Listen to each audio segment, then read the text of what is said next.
көбінесе таныс жинаған пайдалы ма деп ойлаймын мен өз басым тәжірибемен өткен уақытта. Негізі жас кезінен бастап әртүрлі мамандықтар көріп сондай нәрсеге кіріп өз-өзін көрсетіп, қазір жақсы қызметте отыр негізі. Сенімділік сырттан келеді дейді. Ал Америка, европалықтарға сенімділік іштен шығады дейді. Өздері сеніп тұрады. А бізге уже біреуге молодец, осыны істей аласың. Тағдыр жазылады да, дұрыс. Тағдыр жазылып қойған, бірақ та бізде таңдау бар кез келген уақытта. Или біз шүкіршілікті мындай жалқаулыққа ыңғайлап аламыз ба? Қарамай жұмыс жасайсың. Бір жерде қаза бересің, бітті. Соған сену керек. Соған іштей өзің сендіресің, іштей өзің сендірсең басқа жақтан ешкім сені бұқырып әкете алмайды. Ассалаумағалейкум, қазақ елі, қалайсыздар батырлар? Бүгін бізде подкаст 18 бен 25 жас аралығында қалай миллионер болуға болады. Немесе университет кезінде, студенттік кезеңнен қандай саланы таңдау керек? Не үшін қара жұмыс немесе болмайтын, болашағы жоқ жұмыстармен айналыспау керек? Енді біз бүгін орта және мышление және шынымен де кәсіптің болашағы туралы сөйлесетін боламыз. Бізде қонақтар рет-ретімен өздерін таныстыра кетеді. Мың батыр орталығынан шыққан, өзімізден түлеп шыққан жастар десе де болады. Дастан, өзіңді таныстыра кетсең. Енді осы бұйырса, бұл біздің екінші подкаст негізі, осы мың батырда жалпы. Енді осындай біріккен подкаст уже бір синергия сияқты мықты болып шығады деп ойдамын. Есімім Дастан. Біз осы 2020-дан бері мың батыр жалпы идеясын қолдап бірге жасаған, бастаған команда болып табыламыз. Ол кезде енді нарыққа біз тендер тақырыбын шығарып жатқан кезде неше түрлі контент шығарып, бір жігіттермен жиналып, команда ретінде үлкен бір компанияның іргетасын қалаған болатынбыз. Жалпы қазір өзің кімсің? Не істеп жүрсің? Мыңбатырдан кеткелі біраз уақытың болды. Енді Мыңбатырда біраз уақыт еңбек еттік, барлық жігіттермен бірге. Сол жерде үлкен бір мұрнынан бері келе жатқан бір навыктарды өзіміз шығардық деп айта аламын да. Осы жерде жүре келе, нақты 100% практика жасай келе өзімізді көрсете алдық нарықта. Мыңбатырда маркетинг маманы болдың да, эксперті және сол компанияның директоры. Сол мамандықты өзіңе толық жұмыс жасатып жатырсың ба? Дәл қазіргі уақытта осы өзіміздің тәжірибе бойынша дәл сол бағытта кетіп бара жатырмыз әлі де. Осы Қазақстан бойынша қазір біз жай ғана маркетинг емес, енді көптеген кәсіпкерлерді біз қазір офлайнда жүрген кәсіпкерлерді онлайнға кіргізу мақсатында біз реформа жасап шығарып жатырмыз қазіргі уақытта. Мысалы электронды кәсіпкерлікті жасап отырмыз онлайнға көшіру бойынша. Дәл сол бұрынғы жасалған жұмыстар, бірақ та түрлендіру, қазірген 25 жыл неше түрлі бір лайфхактар шығып жатыр, соның бәрін қолданып жатырмыз. Ерболат, өзің таныстыра кетсең. Аты-жөнім Ерболат Ваш, қазіргі таңда трейдинг саласымен айналысамын. Осы Мыңбатырға ең соңғы қосылған адамдардың бірі мен болғам. Енді сіздер көбінесе тендермен қатысым жоқ болса да, бірақ бастаудың бәрін сол жақта Ернар мен бірігіп алғаш рет бастаған болатынбыз сол Мыңбатыр орталығында.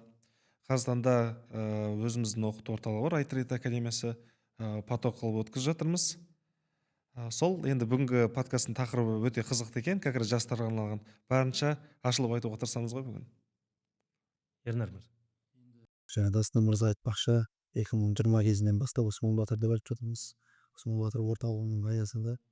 Енді қазір бүйтіп тарих ретінде еске алып отырсақ, қазіргі таңда маркетинг дамымаған сәттің өзінде енді бірлесе отырып 16 қалаға масштабқа шығып, осы онлайнды офлайнға шығарған кез болды. Қазір офлайнды онлайнға деп жатсыз ғой. Ол кезде он дүркіретін енді филиалдар ашып деген сияқты бірлесе отырып, ал қазір мүмкіндік одан да көп. Ары қарай қазіргі таңда жасап жатқан жұмысымыз осы бағытта. Мені көбіне сол эксперттердің наставник ретінде біледі. Коуч, разборлар өткіземін деген сияқты, өйткені Аллахтың қалауымен сондай білімнің Аллах сондай білім берді, соны ары қарай насихаттау мақсатында өзгеріс бизнес деген орталығымыз бар. Сол орталықты университеттен кейін шығару мақсатында жұмыс жасап жатырмыз. Маркетинг болсын, менеджмент болсын, басқа да салалар болсын, даму болсын, барлық болашаққа асырып.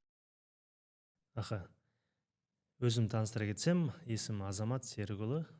осы енді мың батыр негізін қалаушы, осы идея қайдан келді? Осы бастаған кезден бастап негізі осы орта құру өзімнің жеке принцип болатын да, осы именно орта құру. Неге екенін білмеймін, жалғыз жасағым келмейді, әр кезде бөлісетін. Мысалы енді базарға кіргеннен бастап осы базарға бүкіл таныстарымды кіргізгім келетін да, бүкіл дос жоран таныс жүрсеш кірсеш деген сияқты. Бірақ қасындағы адамдарды өзгертіп жасау кейде қиын. Сол үшін мың батыр идеясы қайдан келді? Өзі дамып жүрген адамға әр кезде бір идея келе береді. Осы тендер жаса дедік те, и тендер жаса анаға апарар жол деген кинодан миллионға апарар жол деген өзі шығып жатқан кино, иә. Именно мың батыр осы мың бала деген кинодан да алынды ғой. Осы киномен связаны ғой. неге екенін білмеймін, принцип осындай болды да, бүкіл Қазақстан бойынша біздің орталықтар болу керек. Ол орталықтарда адамдар бір салада жұмыс жасап жүру керек. Одан кейін енді басқа салаларда қостық қой. Сол үшін де енді орта қалыптастыру, ортаның әсері, немесе мың батырдың әсері өздеріңе қалай болды деген тақырып. Білмеймін, ортаның әсері қалай? Немесе орта қалыптастыру дұрыс па? Немесе мың батыр өздеріңе не берді, не алдыңдар, и дальше қалай ол идеяның болашағын қалай көресіңдер? Енді негізі жалпы кез келген адамға жаңа айтып отырсыз ғой, орта маңызды. Тез жүргің келсе жалғыз жүр, ұзаққа барғың келсе бір команда болу керек, ортаң болу керек. Бізде енді қазір көбінесе команда болмаса, командасыз жалғыз жүрсе сөніп қалады көп жағдайда. Бір жерде бір ой қосылады, екінші ой, бір 10 адамның ойы бір жерден шықса, ол үлкен бір мемлекеттік дәрежеде алып кететін бір нәрсені ауқымды ойлап кетеді ол жерде уже. Өйткені орта, бізден мың батыр, бұл менің ең бірінші ортамда ол жерде. Жалпы өмірімде студенттік кезеңнен кейін бірінші рет сразу сол жаққа бардық. Жұмыс жасап кеттік, бірінші ақша таптық деген сияқты. Кәсіпкерлермен таныстық, Қазақстанның басқа қалаларына шықтық. Жаңа Ернар мырза айтып отқандай филиалдар аштық, неше түрлі менталитеттер, неше түрлі ойлар көрдік, қандай бір қиындықтарды шешуді үйрендік деген сияқты. Бұл жерде үлкен мен үшін тәжірибе болды мың батыр. Именно бұл, мен әлі де оны айтып, мен мақтанады өзімнің бір презентациям ретінде мен айтам. Тендер жаса, мың батыр, Азамат Серікұлы, жалпы мен жұмыс жасаған бүкіл портфолиом ретінде әлі де мен айтып жүремін да. Пайдасы үлкен. Негізін қалаушылардың бірі өзіңсің бастан. Шынымен де әр жас өзінің деңгейіндегі кәсіпті жолында табады. Сол үшін де қуаныштымын. Енді ортаның маңыздылығы мен үшін өте қатты болды. Сол кезде мың батыр қосылған кезде, себебі любой адам жалғыз жүрсе қиындық көрсе тастап кетуі мүмкін, поддержка болмай қалуы мүмкін. Сол үшін негізі орта болса алға сүйрейтін. Былайша айтқанда негізі орта дегенде едино мышленниктің біріккен жері ғой. Сол жерде андай өзің идеяңды айтасың, біреу қолдап тұрса давай деп тұрса, одан сайын жақсы да, ары қарай кете беруге болады деген сияқты. Бірақ енді адамның өзіне де байланысты, бірақ кейбіреулер ортада жүреді, бірақ сонда да өздерін көрсете алмайтын ашыла алмай қалады. Потенциалы ашылмайтын. Сол үшін өз идеясымен кірген дұрыс па ортаға? Бір өз идеясы болса, өзі адам білмеймін, керек ортасын табады деп ойлаймын. Сол үшін негізі орта өте маңызды. Қазір бізде жұмыс жасаймыз ғой. Бірақ маған команда, яғни өзіміздің орта өте маңызды. Потому что уже бір идеяда жүрген соң, бір нәрсені айтқан кезде 10 адам 10 жақтан талқылайтын болса, сіздер айтпақшы шешіліп кетеді деген сияқты. Сол үшін маған ортаның маңыздылығы осындай. Енді орта деген мен үшін негізі менде бастапқыда өзімді интроверт дейді ғой. Интроверт адам жалғыз өзім жүре беремін. И менде орта болмаса өзім орта жасауға тырысамын. Мысалы андай принцип бар, орта адамды өзгертеді дейді. Егер сенде железобетонный бір не болса, бір ерік жігерің болса, ол ортаны жалғыз адамды ортаны өзгерте алады дейтін принцип болады менде. Өйткені өзіміздің ортаны білесіз. Алғашында мысалы мен келген кезде сіз болдыңыз, Дастан болды, тағы да басқа жігіттер болды ғой. Кейін таныстарымды тарта бастаған кезде де уже ол мен басқа ортада болдым. Сол ортадағы адамдарды ері қарай тарта бастадым деген сияқты өзгертуге. Мысалы жалғыз жүрсің, келесі ортаға жалғыздан бүйтіп бір деп көшіру деген сияқты PMSD деген сияқты. Сондай бір. Неге тарттың енді? Именно біздің ортаға сол мың батыр Енді идеясы құрылмай тұрып негізі тарттың. Құрылмай тұрып. Енді былай айтқан кезде бір ол моментті айта қойсам ешкім сені қоятындай емес қоймыз.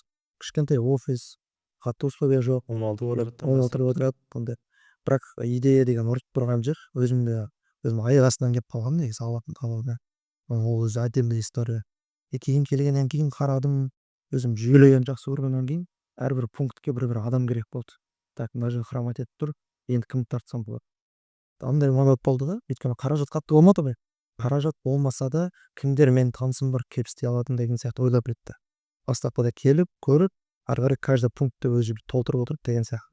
А так, идеяға жұмыс істейтін ортаны иә, құра алдың да. құруға тырыстым. Ал әрбір адаммен ортадағы әрбір адам жаңа айтып отыр ғой, ортада үшін қалыптасып кетуі кішкене екі талай деген сияқты. И сол үшін де мен өзімнен 2-3 есе өзіңіз білесіз, бір адамның өміріне жауапкершілік алып келетінім бар. Сөйтіп ол адаммен ұзақ уақыт бірге жүремін. Кейін барып ол қалатын нәрсе болады. Ал уже орта қалыптасқаннан кейін ол орта адамның міндетті түрде жүріп кетті. Енді кейде адамдар ойлайды ғой, қасым бұл ортаға кетіп қалсаң күшті болып кетемін, тағысын тағы деп. Жоқ, жалғыз адам бәрібір де басып үрей болады. Бәрі үрей болады. Бір өзді қатты sevіп тұрса да жалғыз моменттерде үрей болады. Жұмысы жүрмей қалатын сияқты, ешкім қолдамайтын сияқты. Сондай қорқыныштардың бәрі сейіліп ортада. Ал Орта, өзіміз оңдатып жүрген соң өте көп адам бұл мысалы Қазақстан бойынша көп бір адамдар өздері тауып айтып кететін сияқты. Осы Мыңбатырдың берген үлескені. әлде ол кісілер кәсіпкер, кәсіп жасап жүргендер, өзін тауып басқа қырынан шығып кеткендер де бар ғой. Әлде көріп тұрамыз, Инстаграмнан қараймыз, бізде біз Мыңбатырда кәсіпкер ғой деймін да. бір идеядан басталған нәрсе негізінде жан жаққа тамырын жай алады екен да. Ернар енді шынымен де бүкілін біріктіріп отырған ішкі кухняның Ернар болды да ол кезде. Өздерің де куәсіңдер енді. Шынымен де Ернардың бір қабілеті жинай алу. Жан жағын қоса алу, бауыры, қарындасы, енді Дилназға дейін бізде жұмыс істеді ғой. Айтқанда ол идеяға сенсе Ернар до конца кететініне мен көзім жетті. Шынымен де сол үшін де орта бір әулетті өзгертіп жібереді керек десе. Шынымен де бірі өзгеріп шықса, енді өзімде ана цитата енді менікі де емес қой, бірақ бір әулеттен бір адам сеп түзіп шығу керек дейді. Ол бүкіл әулетті тартып алатындай. Тұра береді. Сендіре алу. Енді Мыңбатыр мен үшін не берді? Мысалы, ең бірінші принцип жаңа айтқандай бөлісе алу. Өзімнің жеке принципім, көптеген адамдардан сұрақ келді ғой бізге енді. Хейт ол бірге жүреді. Мысалы, неге өздерің тауып жатсаңдар, неге оқытасыңдар дейтін сұрақ келеді. Иә. И біздегі принцип қандай болды? 1% сенен, 99% бізден. Яғни 1% сізден, 99% бізден. Өз өмірдегі опытыңды бер, и бізден 99% ал. Ол жерде поставщик бар, ол жерде кез келген мысалы сөйлесу бар, қасындағы адам оның шешімін тауып тұрады.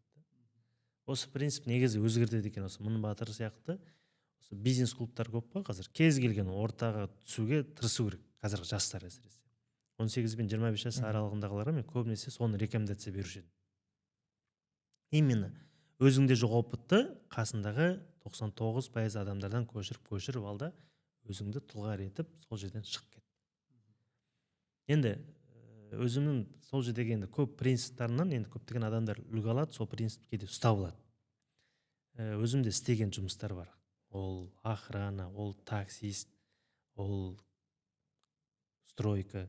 И оны мен істеме деген рекомендацияны беремін. Енді үшеулерін шынымен де істемеген шығарсыздар. Таксовать еткендерің бар ма іште? Таксовать еттік қой. Таксовать еттім да. Мен 10 жастан бастап қара жұмыстамыз. Одан кейін цех ашқан кездері болды. Қостанай жаққа барып шетелге шаян жүрген. Именно енді неге істемеу керек? Студент шақта неге дұрыс мамандықты сразу таңдап алу керек? Принцип. Студент кезде көбінесе кім болады? Официант болады, Охрана болады, курьер болады, охрана болады. Енді возможно машина болса таксист болады. И сол выживание состояниесінде қалып қала береді. Ол ойдан шыға алмай қояды. Неге студент кезінде болашақ мамандығыңды бірден анықтап алу керек? Негізі былай деп ойлаймын. Қазір көбінесе студенттер кеше ғана мысалы маған бір келді консультацияға. Жаңа айтып отыр, Хан Шатырға бір кіріп жатыр екен достарым, мен де кірсем ба деп отырмын деді маған. Сонда ол жігіттерде мен оның ақылын айттым, дұрыстап түсіндіріп. Сен біздің орталыққа кел, қазірден бастап өзіңнің потенциалыңды аш. Сен қай жаққа? Сен жанымда қаз барасың да, мен жаныма көмекші боласың. Мен саған тапсырмаларды беремін. Мен сен потенциалыңды былайша айтқанда ашамын. сол жерде сен қай жаққа ыңғайың бар, маркетинг болса маркетингке қарай, сенікі менеджмент па, сенікі басқа ма, может сенікі вообще басқа сала, бір производствоға кететін шығарсың, алып сату ма мүмкін. Сол сияқты нақты бір жұмысқа талпынған кезде бағыт бағдар беріп жүретін адам керек сияқты сондай моментте. Давай сен былай жаса, осындай моментте сен потенциалды көрейік. Сондай бір моментте бір адамның болмай қалуы деп ойлаймын. Сол сразу студент кезеңінен бастаса, жаңағы жас жігіт уже бұл 1-2 жылдың ішінде жақсы маман болады, 5-6 жылда өзінің нақты потенциалын ашқан, болашақта мен осындай адам болам деп четко ясно көретін бір адам бұл болады. жерде одан кейін мысалы ата-ананың таңдап беретін мамандықтары да болады ғой, көбінесе сол идеямен осы студент болып бітіргенге дейін жүруі мүмкін, бірақ бітіргеннен кейін оған лайықты жұмыс табылмауы. Мысалы менің келіншегімде мысалы әке-шешеміз таңдап берген. Қазір көбінесе бар, сол кісілер разы болсын деп оқып бере салады, и сосын ары қарай жұмыс жасамайды. Мен де мысалы сондай өзім жұмыс жасамаймын осы салада. Бастапқыдан бері бұл жерде ата-аналарға да айтатын нәрсе, баламен санасу керек та, профориентация деген нәрсе бар, оның қай жаққа ыңғайы бар, соған қарай жіберсе, уже екеуі де риза да. 18 бен 25 жасқа дейін көтеріліп кетудің негізгі жолы өз таңдауы болу керек па? Негізі твердый өзінің адамның стержені болады ғой, мен осыны істеймін деп, мысалы осыны істеймін болды дейді, сол содан шығарады ғой ары қарай. Айтқанды ғана істесе, одан болашақ күту екі талай болып қалады сол кезде. Қазір енді студенттер көбісі түседі, бірақ андай расында қаламаған мамандыққа түсе салады. Өйткені мен де өзім де студент болдым, бірақ мен де өзім қалаған мамандық болып түстім. Бірақ байқайтынбыз, бәрібір істемеймін ғой, диплом алып шықсам болды әйтеуір бір нәрсе. Бізде мысалы инженерия оқып, вообще қазір блогер болып кеткендер, андай вообще бізге қатысы жоқ салада жұмыс жасап жүрген адамдар өте көп. Бірақ ол жерде ойлаймын, егер адам өзінің бір махаббатымен бір нәрсені істейтін болса, сол кезде жақсы нәтижеге жетуге болады деп. Мысалы мен тоже таксовать еттім деп айтып отырмын, бірақ ол магистратура студент кезінде официант болып та тоже жұмыс жасап көрдім. Олар жақсы әрине уақытша. Енді жоқ кезде не істейсің, по-любому жұмысқа баруға тырысасың. Бірақ оны долгосрочно зона комфорта именно табысымды осымен деп байланыстыру емес. Қазір ол кезде қазіргідей мүмкіндіктер болған жоқ қой. Қазір өте көп онлайн жұмыстар көп. Карантиннен кейін негізі карантин біраз жол ашып берді негізі. Менталитет өзгерді. Иә. Соған маған өте жақсы бір өзгеріс болған. Жалпы өмірімде Америка болды 2018 жылы 3-ші курс оқимын ғой. Сол кезде мен жазда жұмыс жасап, анда-мында Қазақстанда жүргенім болатын еді. И мен сол кезде именно Америкаға барған себебім ол жақта енді жақсы жұмыс жасадым деп айта алмаймын. Ол жақта да помощник повара, официант сияқты жұмыстар ғой, қара жұмыстар. Бірақ менің ағылшын үйреніп келуіме, жалпы Американың өмірін көруіме, осы жалпы былайша айтқанда трейдингке келуіне сол кәдімгі былайша айтқанда Америка қатты әсер етті. Сол үшін содан да идея шығып кетті. Идея келе берді. Егер адам бір шетелге шыққан сайын новый инсайт алады, новый идеялар келеді, неге мынандай бізде жоқ, былай жасамасқа, в общем, бір көп идеялар келеді екен шетелге шыққан кезде. 3 ай 4 ай жүрдік қой, 3-4 айда мен кәдімгідей өте қатты өзгеріп келдім. Бұрын еріншек болсам, уже одан кейін уже пысық болып, уже не істесе болады деп, уже отыра алмайсың, бір нәрсе істеу керек деген сияқты.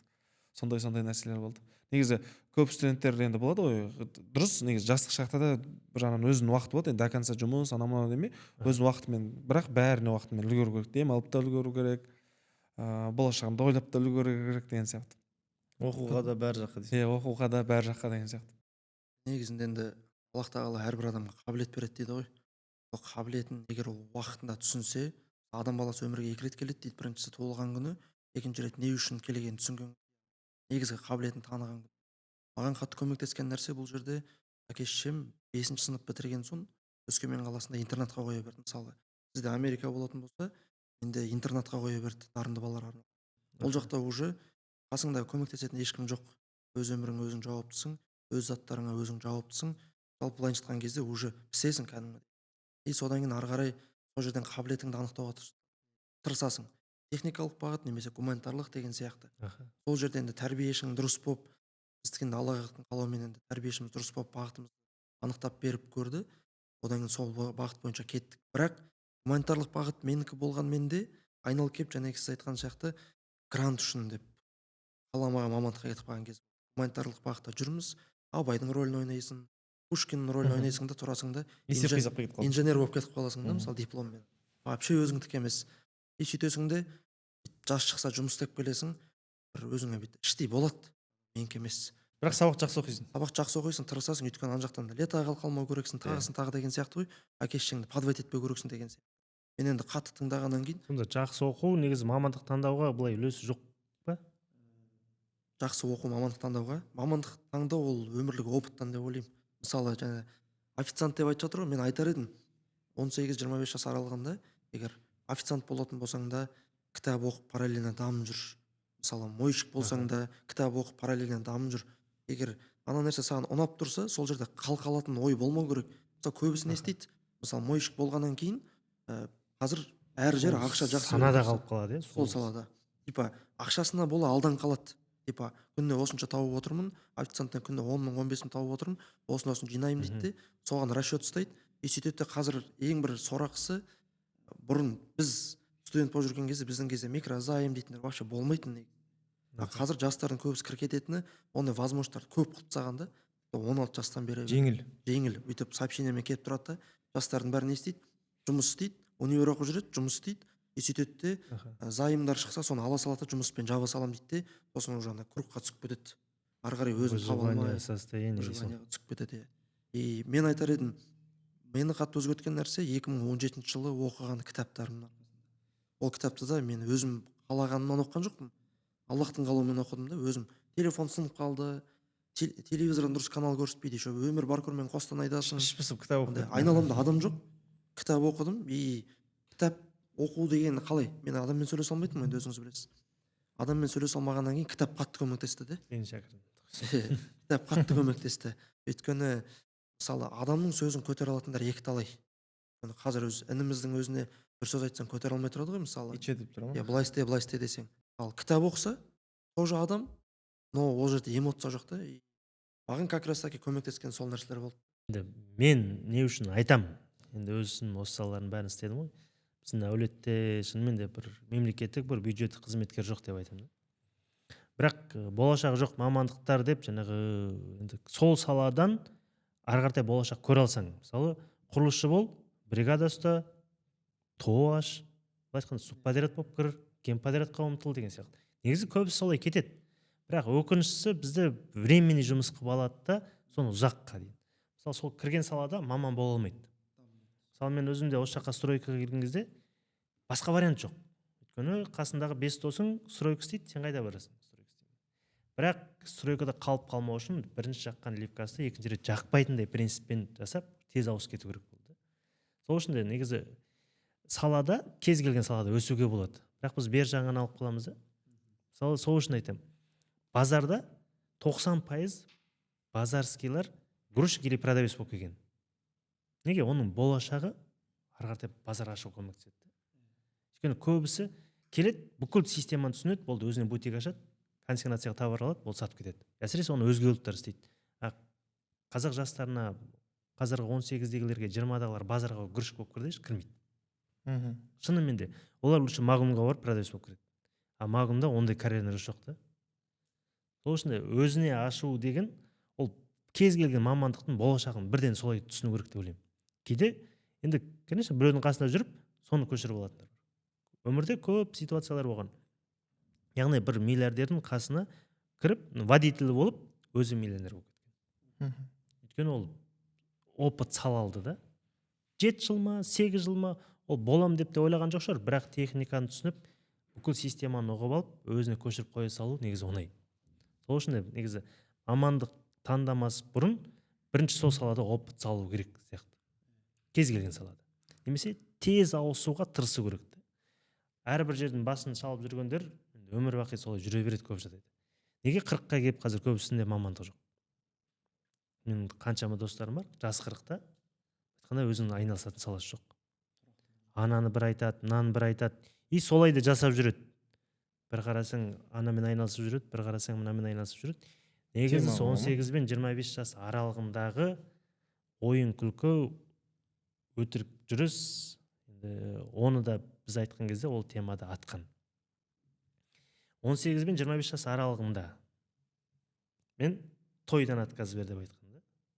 Ол ең бір атқан бейден болатын, вообще той дегенді қой.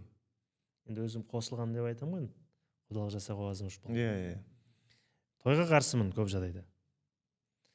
бірақ қазір бізде сіздер енді той тойлайтын заман болып қалады да 18 бен 25 жас аралығы қызық көру керек заман деп жүріп қалу керек, көріп қалу керек, деген тойлап сияқты. қалу керек, анда мында.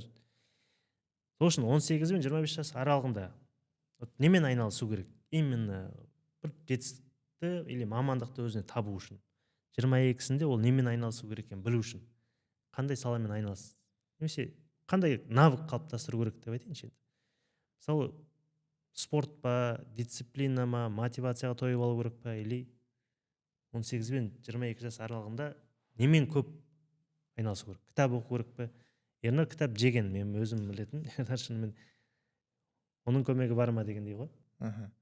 Енді мен қазір қараймын да, примерно өзім 18-де болса мен не істейтін едім деп жиі Енді ойланамын мысалы, негізі. Біреу кітап оқыған жек көреді, Иә. бірақ дисциплина арқылы жетіп алуы мүмкін. Біреу шынымен де бір жерде тұра алады, тұрақты, ойын бәрін бір нәрсеге арнай алады деген сияқты ғой. Мгм. Әркімге қалай көмектеседі. Біз барлығын тыға бере алмаймыз ғой. Біреуге сен кітап оқы, сен қана кітап оқы. Біреуге или тренировка жаса. Сол ұнамайды біреуге. Мгм. Мысалы, ерекеңдер көп предлагать етеді, Ернар мырзалар. Кітапты да оқып тұрамыз. Бірақ мен өзім ойлағаным, ертеректен бастап кішкене бір үлкен, өзіңнен үлкен, дәрежесі үлкен адамдарға қызмет жасап, көбінесе таныс жинаған пайдалы ма деп ойлаймын мен өз басым тәжірибемен өткен уақытта. Сол кісілердің опытын алу, мысалы үлкен Кругозор, кәсіпкер иә? болса, кругозорды кеңейту. Және де сонымен қатар спортта үлкен рөл атқарады екен. Өйткені бір нәрсені аяғынан апару үшін шыдамдылық ол жерде. Өзіңнің ішкі энергияңды мықты қылу үшін, жаңағыдай бұл мотивация емес. Сен іштей бір темір адам болсаң, сен кез келген істі ең соңына дейін апара аласың, ешкім сен жерге қаратпайсың сол кезде. Мен осылай деп ойлаймын. 18 жастан бастап, жас кезден бастап спортпен де шұғылдан, және де өзіңнен мықтырақ адамнан опыт Өзіңнің алу керек. навыгыңды біреуге көп беру керек. Иә, беріп, сол жақтан да жаңа сіз айтып отырсыз, сол бір миллиардердің жанында жүріп, көп тәжірибесін алған деген сияқты. Мен өзім осылай ойлаймын. Тәжірибе көп алмасу керек. Енді әр адам болашағын әртүрлі көреді ғой. Біреу өзін бизнесмен ретінде көреді, біреу кәдімгі мемлекеттік қызметкер ретінде. Мысалы, кейбір мен группаластарым болды, кәдімгі мемлекеттік қызметте жасағым келеді, анау мынау деп. Бірақ қазір уже расында действительно жақсы нәтижеге жетіп отырған группаластарым бар. Ол сол кезде не істеді? Мысалы, біздің мамандық вообще инженерия, IT соған қатысы бар мамандық қой. Сол нәрсеге ол мемлекеттік қызметкер ретінде өзінің болашағын көрді. И ол не істеді? Жас отан деген сияқты жастар ұйымы анау мынау сондай нәрсеге кіріп өзін көрсетіп, қазір жақсы қызметте тұр негізі. Вот сол сияқты әр адам ойлаймын, мысалы Белсенділік арқылы да. белсенділік арқылы әр адам өзін іштей сезеді ғой, мынандай нәрсе жасап көрейінші деген сияқты. Сол үшін негізі жас кезінен бастап әртүрлі мамандықтар көру керек. Мысалы, біз ойлап жүрген, мысалы, бір мамандықты алып қарайтын болсақ, осы маған ұнайды деген сияқты. Бірақ оның қиындықтарына шыдамай, ол ұнамай қалуы мүмкін да. Иә. Сол үшін қазақта сөз бар ғой, 30-ға дейін орда болсаң, 40-қа дейін қамал алмайсың деген сияқты. Сол үшін жас кезде әртүрлі салаларды көріп, қайсы өзіне қатты ұнайды, сол салада бір қызмет ете беретін болса, ұнап тұратын болса, қиындықтар бар болатын болса да, міндетті түрде жетістікке жетеді деп ойлаймын. Мен ойлаймын, көптеген кәсіптің түрлері бар ғой. Адам өзін табу үшін және бір айтпақшы, әртүрлі істі жасап көру керек. Екіншіден, мысалы, маған не көмектесті? Мысалы, мен мектеп оқып жүрген кездің өзінде привычка успешных людей деген сияқты нәрселерді көп көріп, өзім елестетіп жүретінмін де бүйтіп болашағым. И айналаңдағы бізде қазақ болғаннан кейін бізге бір інім өткенде айтты да, бізге сенімділік сырттан келеді дейді. Ал Америка, европалықтарға сенімділік іштен шығады дейді. Өздері сеніп тұрады. А бізге уже біреу молодец, сосын істей аласың, тағысын тағы деген сияқты сөздер болып жатса сенімділік келеді. Сол сияқты Жігер жетпей ме? жігер жетпей қалғандықтан. И сол себепті әрбір істі көріп, и сол істі жасап жатқан кезде ең бір алданып қалатын момент мынау болып тұр да, өзің қаламасаң да сол жердің ақшасына бола алданып қалу дейтін нәрсені мен көп айтамын да. Өзі қалап тұрған жоқ, и қиыншылығын пока что көрген жоқ, и ақша тауып жатқаннан кейін сол менікі деп ойлап қалады. Қиыншылығы келе бастаған кезде қашады. Айтасың да, сен менікі депен ғой десе, оказывается менікі емес екен дейді. Соны жеңіл жағын ғана қарайды. Ал негізгі айтқым келген, және сіз спорт дейсіз, кітап деп жатсыз. Мысалы, мен өзім кітап көп оқимын. И кітап оқымай да жетістікке жеткен адамдар өте көп. Ол жаңағындай біреудің опытын алады, біреу жаңағы подкасттан көреді, біреу аудиокнига, біреу істеп көреді опытпен деген сияқты. И әрдайым қай момент ұстану керек? Негізгі дүние бұл жерде мақсатың анықталып алса, қалған нәрселер екінші орындық нәрселер деп ойлаймын. Мысалы, жоспарың анықталып тұр, ал дисциплинаң сол үшін жұмыс жасайды. Мысалы, ерте тұрып алып, қозғалып, суық суға түсу деген жақсы, бодырай жүресің деген сияқты. Бірақ оны да ұнатпайтындар бар. Мысалы, мен ұнатпаймын.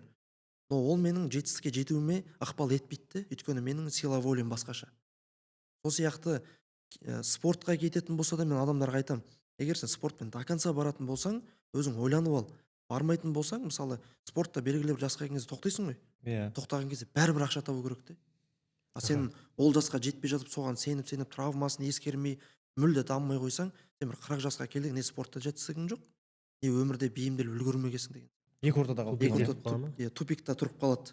А так спорт деген өте жақсы, сол бағытты ұстанып, егер дұрыстап сонымен айналысып соңынан барамын дейтін стержен болса. Мен айтқым келетіні, кітапты оқып көрсін, әртүрлі жұмысты істеп көрсін, тем более қазіргі заманда көп ақша салмай-ақ тестировать етіп любой нәрсені істеуге болады. Вообще ақша кетірмей-ақ.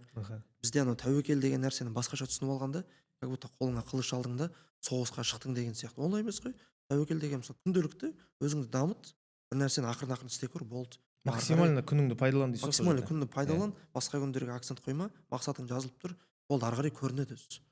Сығып алу да өз-өзіңді. Енді мен ойлаймын, өзімнен алсақ, әркім өзінен енді бір нәрсе беру керек қой. Ең бірінші бөлісе алу. Ашық болу деген нәрсеге өте мән беру керек.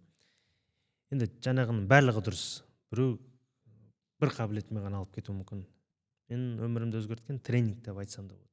Өйткені әулеттен берілмегеннен кейін, тұқымда болмағаннан кейін деп айтсаң да болады, ол қабілет келмейді кейде. Мен өзім көп айтатын, негізі мен басым істемейді деп ойлайтын деп. Шынымен де 45-45 қос десе ойланып қалатын моменттер. 20 жасқа дейін деп айтатынсыз. Мен 27 жасымда ғой, енді алғашқы кітап коммуникация, как общаться с людьми дейді. Адамдармен қалай қарым-қатынас орнатуға болады деген кітаптың өзін 27 жасымда бастау, ол ауыр.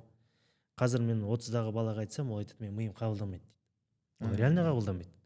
Өйткені көп кезде ол жастай сындырмасаң, кей нәрселерді сен оңай қабылдай алмайсың. Қатып қалады. Сен болды деп ойлайсың. Өйткені қазір менде 40-тан асқан достар көп қой. Оларға айтсаң, ол болды дейді да. Айтқанда, осы менің тағдырым дегендей ғой. Болды, өзгеру это никак.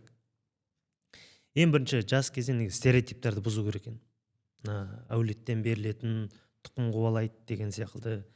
Немесе ағам жоқ, көкем жоқ, мен бай болған жоқпын, немесе университет бітірмеген, немесе әкешем менде бір қабілет бермеген. Біздің әкешелеріміз өзі біз үшін бір коуч. Мысалы, менің анам менің ауылға келгенімді қаламайтын. Мүлдем. Ойла, сен Алматыда аш жүрсің, подъездерде қонып жүрсің. Бірақ атаның келгенімді қаламайды. Неге? Өйткені біздің ауыл криминальный ауылды. Білет, келсең бұзылып кететін. Бірақ қалаулары бір нәрсеге жетсе екен дейді, бірақ жеткізе алмайды. Сол үшін де оны біз жас кезде басқаша қабылдауымыз мүмкін да. Маған там не істемейді, мені жолатқысы келмейді деген сияқты. Негізі ол біздің әкешілеріміз айтпай, андай қолында не бар, сонымен бағыт бергісі келгенде, жұртпен салыстырып, жұрттың баласы дейді ғой біз. Сол үшін жас кезден бастап негізі стереотип. Кітап оқысаң, ол бір стереотипің бұзылады. Дисциплина қалыптастырсаң, ол да бір стереотипіңді қалыптастырады. Суға түсу деп отырмыз. Маған да келмейді суға түсу. Бірақ мен суға түсіп қабылдасам, суық суға түсіп, мен бір стереотипім бұзылады. Сол үшін адамның басында өзі қалыптасып қалған қағидалары бар ғой, ол мектептен, садиктен, универден, ортадан, екі әжеден, екі атадан деген сияқты берілетін нәрселердің барлығы бізді бір қоғамда сонда қоғам болып тұрмыз ғой қазір. Миыңа бір ел қалыптастырып тастайды ғой. Сен одан шықпау керексің. Сол үшін бастағы стереотипті бұзу. Қазір мен счет бумен математикпен жарыс беремін деп айта аламын да. Неге? Ол да бір стереотип болған. Кезінде ол жасай алмайсың, университет бітірмеген, армияға бармаған, немесе әулетте бір университет бітірмеген адам болмағаны, ол мен жетістікке жетеді деген сөз емес. Жетістікке жетпейді деген сөз емес. Түсіндіре алдым ма? Неге? Сол үшін де қарамау керек, ол тұқым қуалайтын нәрсе емес. Сол үшін де менде бір цитата бар. Қайыршылық қаннан емес, мидан беріледі деген. Қалай қабылдайсың? Иә. Ол сенің қабылдауыңа байланысты. Сол үшін де кез келген жастың өзің таңдауы. Енді тағдыр бойынша жүрсек, тағдырды жазылған деп жатады. Немесе өзгертуге болатын тағдыр бар дейді. Енді қазақи жолмен түсіндіруге тырысайықшы. Ислам жолмен де болады, но қазақи жолмен. тағдыр дегенді қалай түсінеміз немесе басқа жазылған. Енді ең көп әсіресе жастарда сол ғой. Мен досым бар Өмірде еді, болып мен қалған басыма нәрсе, гүршік деп тағдырым жазып қойған деп айтатын.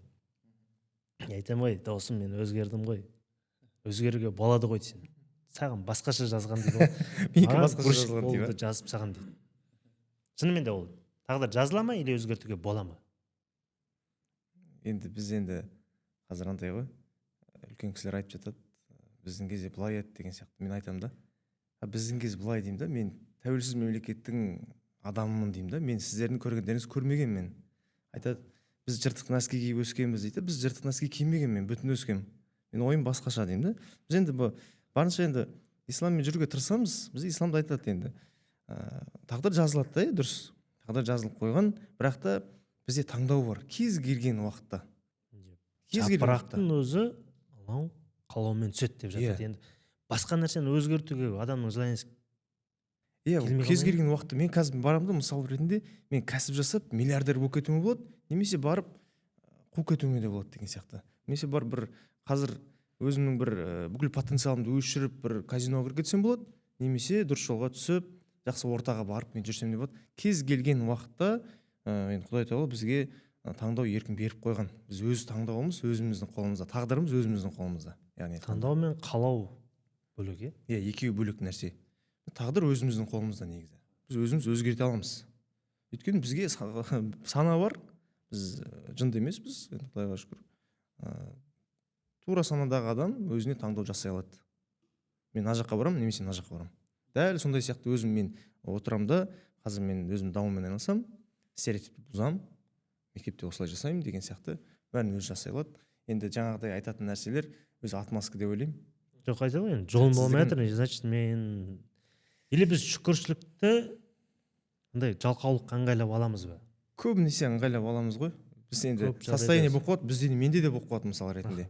Өзім дұрыс жасамаймын, мысалы бізде маркетингте 4P деген бір формула бар да. Біз айтамыз енді, кез келген бізге кәсіпкер келеді, мысал ретінде сіз айтып отырсыз ғой, қазір көбінесе кәсіпкерлер мысалы базардағы точкалар өліп жатыр да. Мен айтамын, онлайнға кіріңізші, хотя бы TikToktан бастаңызшы деген сияқты айтамын да. Ол кісілер я бастаймын дейді, бірақ бастамайды. Қиналып жүре береді. Алдында осы жерде бір кісіден сұрақ болсам, аға осы не үшін қазір бәрі қорқады десем, ол енді сіз айтқан жаңа стереотипті бұза алмаған өзінің миында. Ол кірмейді болды. 2000 жылға дейінгі кісілер қайтыс болмай, Қазақстан онлайнға кірмейді дейді. Ана кісі маған сөйтіп айтады да. Бәрі өмірден өту керек, сосын бәрі онлайнға кетеді, бәрі дамиды деген сияқты. Тура сондай нәрсе, бізге кәсіпкерлер келеді, мен кәсібім жүрмей қалды, мен Қытайдан товар алып келдім, бүйтіп сата алмай қалдым дейді. Мен что-то мен күнәм көбейіп кеткен сияқты деген әңгіме айтады да. Жоқ, ол да бар шығар, бірақ сен мына формуланы дұрыстап жасашы деймін да. 4P деген формула бар өзі. Сол формулаға сәйкес болса, сен жұмысың жүреді. Өзгертуге болады дейсің. Иә. Сен жұмысың жүреді онда. Нақты нәтиже беретін әрекет жасасаң болды. Проблема жоқ. Расында тағдырды көп адам, кейбір адамдар жалқаулықпен шатастырып жатады. Мысалы бір нәрсе жасайды, қиындық көріп қалады, значит мен тағдырым екен ғой. Жоқ, ол тағдыр, менің ойымша, енді қатты бір діни білімім жоқ, бірақ менің ойымша жалпы тағдыр, егер сізді жақыныңызбен сынап жатыр, денсаулықпен сынап жатыр, ол енді тағдыр деп ойлаймын.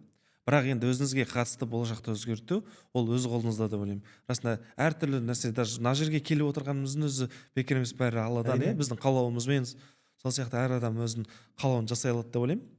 Мысалы, кез келген жерде жетістікке жету оңай емес қой. Әр саланың, мысалы, әртүрлі төртеуміз 4 сала болса да, әр саланың өз қиындықтары бар. Енді бұл қиындық көрген кезде тағдыр екен деп тастап кетпейсіздер ғой. Вот сол үшін наоборот сол нәрсені жеңу арқылы, наоборот сол нәрсені улучшать ету арқылы жетістікке жеткен кезде қиындықпен келсе, наоборот бір жаңа нәрселер ашылады. Жаңа нәрселер ашылады, бір дәмі болатын сияқты, қадірін түсінетін сияқты болып көрінеді енді кейде. Может, менің ойым қате болуы мүмкін, жалпы осылай ойлаймын өзім. Мен ойымша енді мысалы барлығы стереотипқа байланысты деп ойлаймын. Ойлау қабілеті. Оған мысалы біздің де кінәміз жоқ деп ойлаймын. Өйткені мысалы орта деген нәрсе, қазір мысалы 4 адам отырмыз, орта ғой. Ақырын бүйтіп кеңейе береді де. Мысалы бүйтіп қарайтын болсақ, біз Өскемен қаласынан болғаннан кейін, Өскемен қала деп атау ғой. Ол да орта ғой, үлкен. Шымкент дейміз, ол да үлкен орта. Адамдардың тобыры. Тараз дейді, ол да үлкен орта. Мысалы Шымкенттің басым бөлігі адамдар нені істейді? 70% қалғандар соны істеуге тырысады деген сияқты. Өйткені біз шымкенттіктер осындай істеуге бейімбіз деген сияқты. Өскемендіктер біз андай, бізде білесіз ғой, кәсіпке қатты жоқпыз, өйткені сөзге жоқпыз деген сияқты, сондықтан саудаға жоқпыз деген ойлар қалып қояды да, мен жасамаймын деген ой келеді. И бұл нәрсе көтеріле береді де Қазақстан деген нәрсе туады. Қазақстанның өзі орта үлкен. Ал неге европалықтар білім алып дамып, уже біз енді өтіп жатқан нәрселерді бұрын өтіп тастады? Өйткені оларда бұрыннан басталып кеткен де. Америкада бұрын басталып кеткен, Европада бұрын басталған. А қазақта не нәрсе? Любой қазақ дамығысы істегісі келеді, ол енді келіп жатыр. Потому что бізде қазақилық, қазақбай, сен қазақ болсаң жалқау, тағысындағы дейтін нәрселер қалыптасып кәдімгі сіңіп алғанда, сен не істейсің, қолыңнан келмей жатса, біз қазақтардан келмейді ғой ол. Футбол біздікі емес, білім біздікі емес, ғылым біздікі емес, біз әшейін мал бағып қана жүруіміз керек деген ой бізге сондай бір қалыптастырып тастағанда идеология. Сол себепті бұл стереотиптен да ойлаймын. Екіншіден, тағдыр деген нәрсе, мен ойымша, біріншіден біздің таңдауымыз жоқ тағдыр. Туған күнің, өлетін күнің, бет әлпетің, одан атың, әке шешең, қандай семьяда туылдың, бай ма кедей ме, оның барлығына қай мемлекетте туылдың, қай көшеде, қай қалада туылдың деген сияқты, ол біздің таңдауымыз жоқ. Ал қалған нәрсеге ол және өзгертуге болмайтын тағдыр. Ал өзгерте алмаймыз, никак оны не істесек те өзгерте алмаймыз. Қандай тағдыр оны берсе, біз оған тіл тигізуімізге болмайды. Біз өзгерте алмайтын нәрсеге біз тіл тигізуімізге болмайды. Наоборот, кедей болып туылдың ба, ол да саған бір өсуіңе, өнуіңе бір мотивация. Бай болып туылдың ба, ол да саған сенің даму скоростың екі есе болады, егер түсінген адам болса. Мысалы, Роналду мен оның баласын салыстырып жатады да, баласын жамандап жатады ғой. Мынау байдың баласы дейді. Неге жамандайды? Потому что жамандауға келмейді деп ойлаймын. Өйткені Роналду мотивациямен туылса, баласында бәрі бар, ол мотивацияны қайдан алады? Оның кінәсі жоқ қой, ондай семьяда туылған деген. Сол себепті екінші өзгертуге болатын тағдыр, ол былай ойлаймын. Осындай, мысалы, подкастқа шақырдыңыз, барам, бармаймын, бір нәрсе, бір варианттар шықты ма, мысалы, біз иә десек те, жоқ десек те, сол моментте тұр қалсақ та, біздің сценариімізді Аллах тағала жазып қойған да. Таңдау беріп қойған, мысалы, үш вариантта сценарий солай өрбиді. Мен бармаймын десем, үйде жатамын, или офиста отырамын, или келем деген сияқты. Қызығушылық арқылы өзгертуге болады. Қызығушылық арқылы өзгертуге болады. Сосын жәнегі нәрсе бар, біз 99-да 1%, мысалы, мен көптеген адамдар разборға келген кезде, мысалы, кітап оқы деп айтамын, көбісі оқымайды деген әңгіме шығып жатыр. Сол себепті, мысалы, маған кітаптың көмектесуі бір адамның потенциалын ашуға көмектеседі, өйткені менде ақпарат көп болған соң, мен адамдардың уже түсініп, ол не қалап тұр, қалай болып тұр екенін түсінуіме көмектеседі. Сол себепті көп адам өзімнің тағдырым мынау деп маған келетін адамдар өте көп. Бітті осы дейді де, но белгілі бір іске сен 99-да 1% мысалы беріліп көр, беріліп до конца берілдім деген кезде нәтижесі көңілінен шықпай жатса, онда ол сен тағдырың. Сол кезде сен бітті, мынау менікі емес екен деп кетуге болады. Ауыстырып дейсің, басқа жаққа. До конца барған кезде қиыншылығына төтеп бер. Осылай бірақ бізде до конца бармайды ғой көп адамдар. До конца бармайды да, санаулы адамдар ғана до конца өзін жасайды. До конца барғандар, мысалы, сіздің өзіңіздің жолыңыз бір бөлек, Ерболаттікі бір бөлек, әркімнің жүріп өткен жол. Қазір жетістікке жетіп отырсыздар ма? Ол до конца барудың. Берілу деген, мен өзімде енді бұрыннан келетқан принциптер бар ғой, ішінде берілу, және өзімнің жеке тағы бір цитата. Көптеген адамдар бір жерден табыс тауып жатса, сол жерден мен таппасам, демек менде бір нәрсе дұрыс емес. Енді реально өмірде солай ғой. Ал оны мен тағдыр деп санасам, ол қалай? Значит, мен өзім жалқауланып тұрсыз. бір нәрсе не то да сізде. Қызығушылығым болғанда жоқ болуы мүмкін, мен өзіммен ғали салдым. Сол үшін де негізі қызығушылық арқылы кез келген қорқынышты немесе қандай да бір жүйені жеңуге болады. Сол сала маған қызықты болса, мен сол саланы өзіме ыңғайлай аламын. Проблема ғып емес, қызығып дейсіз. Сол үшін қызығу. Қорқынышты қалай жеңу керек десе, қызығу дейді. Мысалы, өмірін өзгерткісі келмейтін адамды өзгерте алмайды екенсің.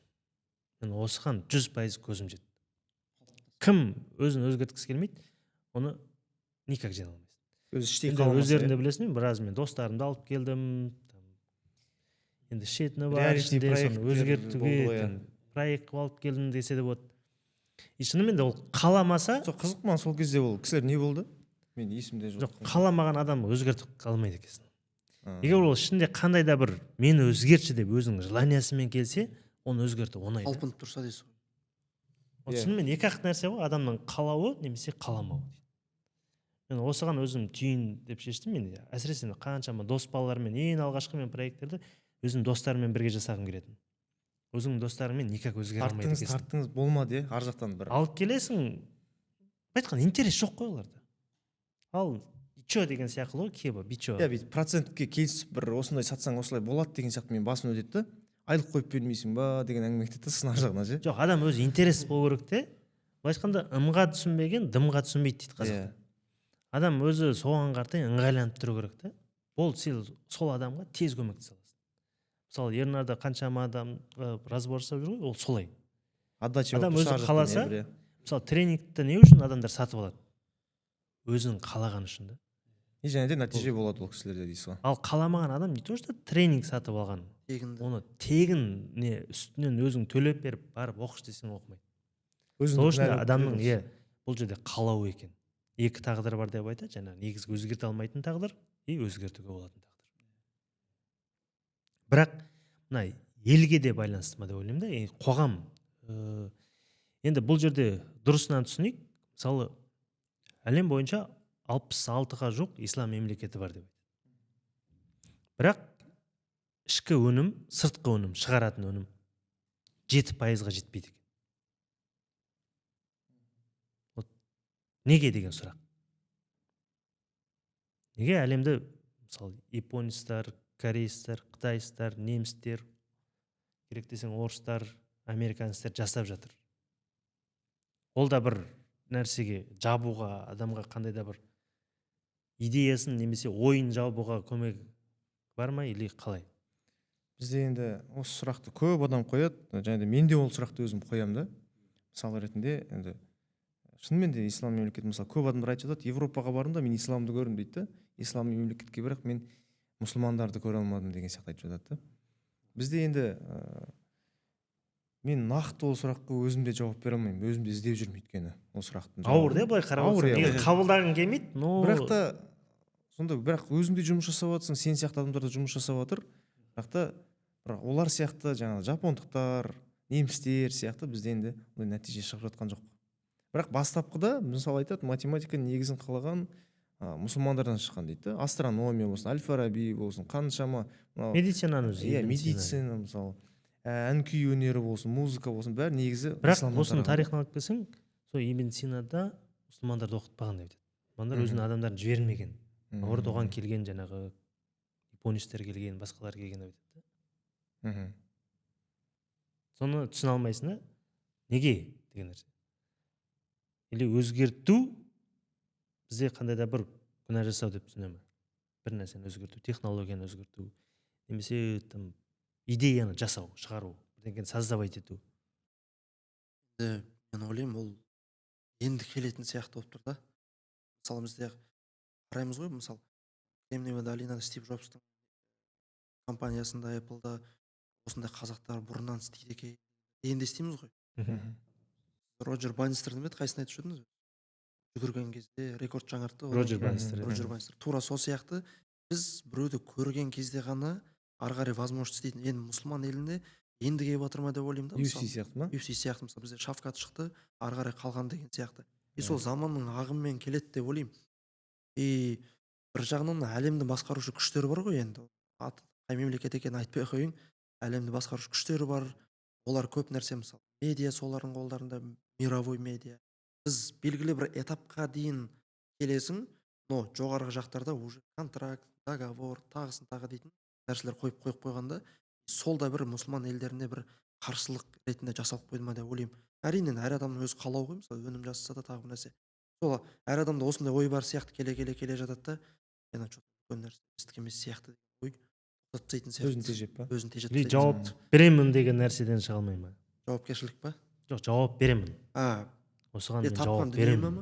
Дүние бәлкім ол миллиард. жәнегі мұсылман бола тұра мұсылманның жәнегі арнайы беріп отыратын зекетін, тағы бір тағысын тағы дүниелердің бәлкім кәсіпті жәнегі исламға сәйкестендіріп жасау білімі болмағандықтан қорқып қаша ма деп ойлаймын.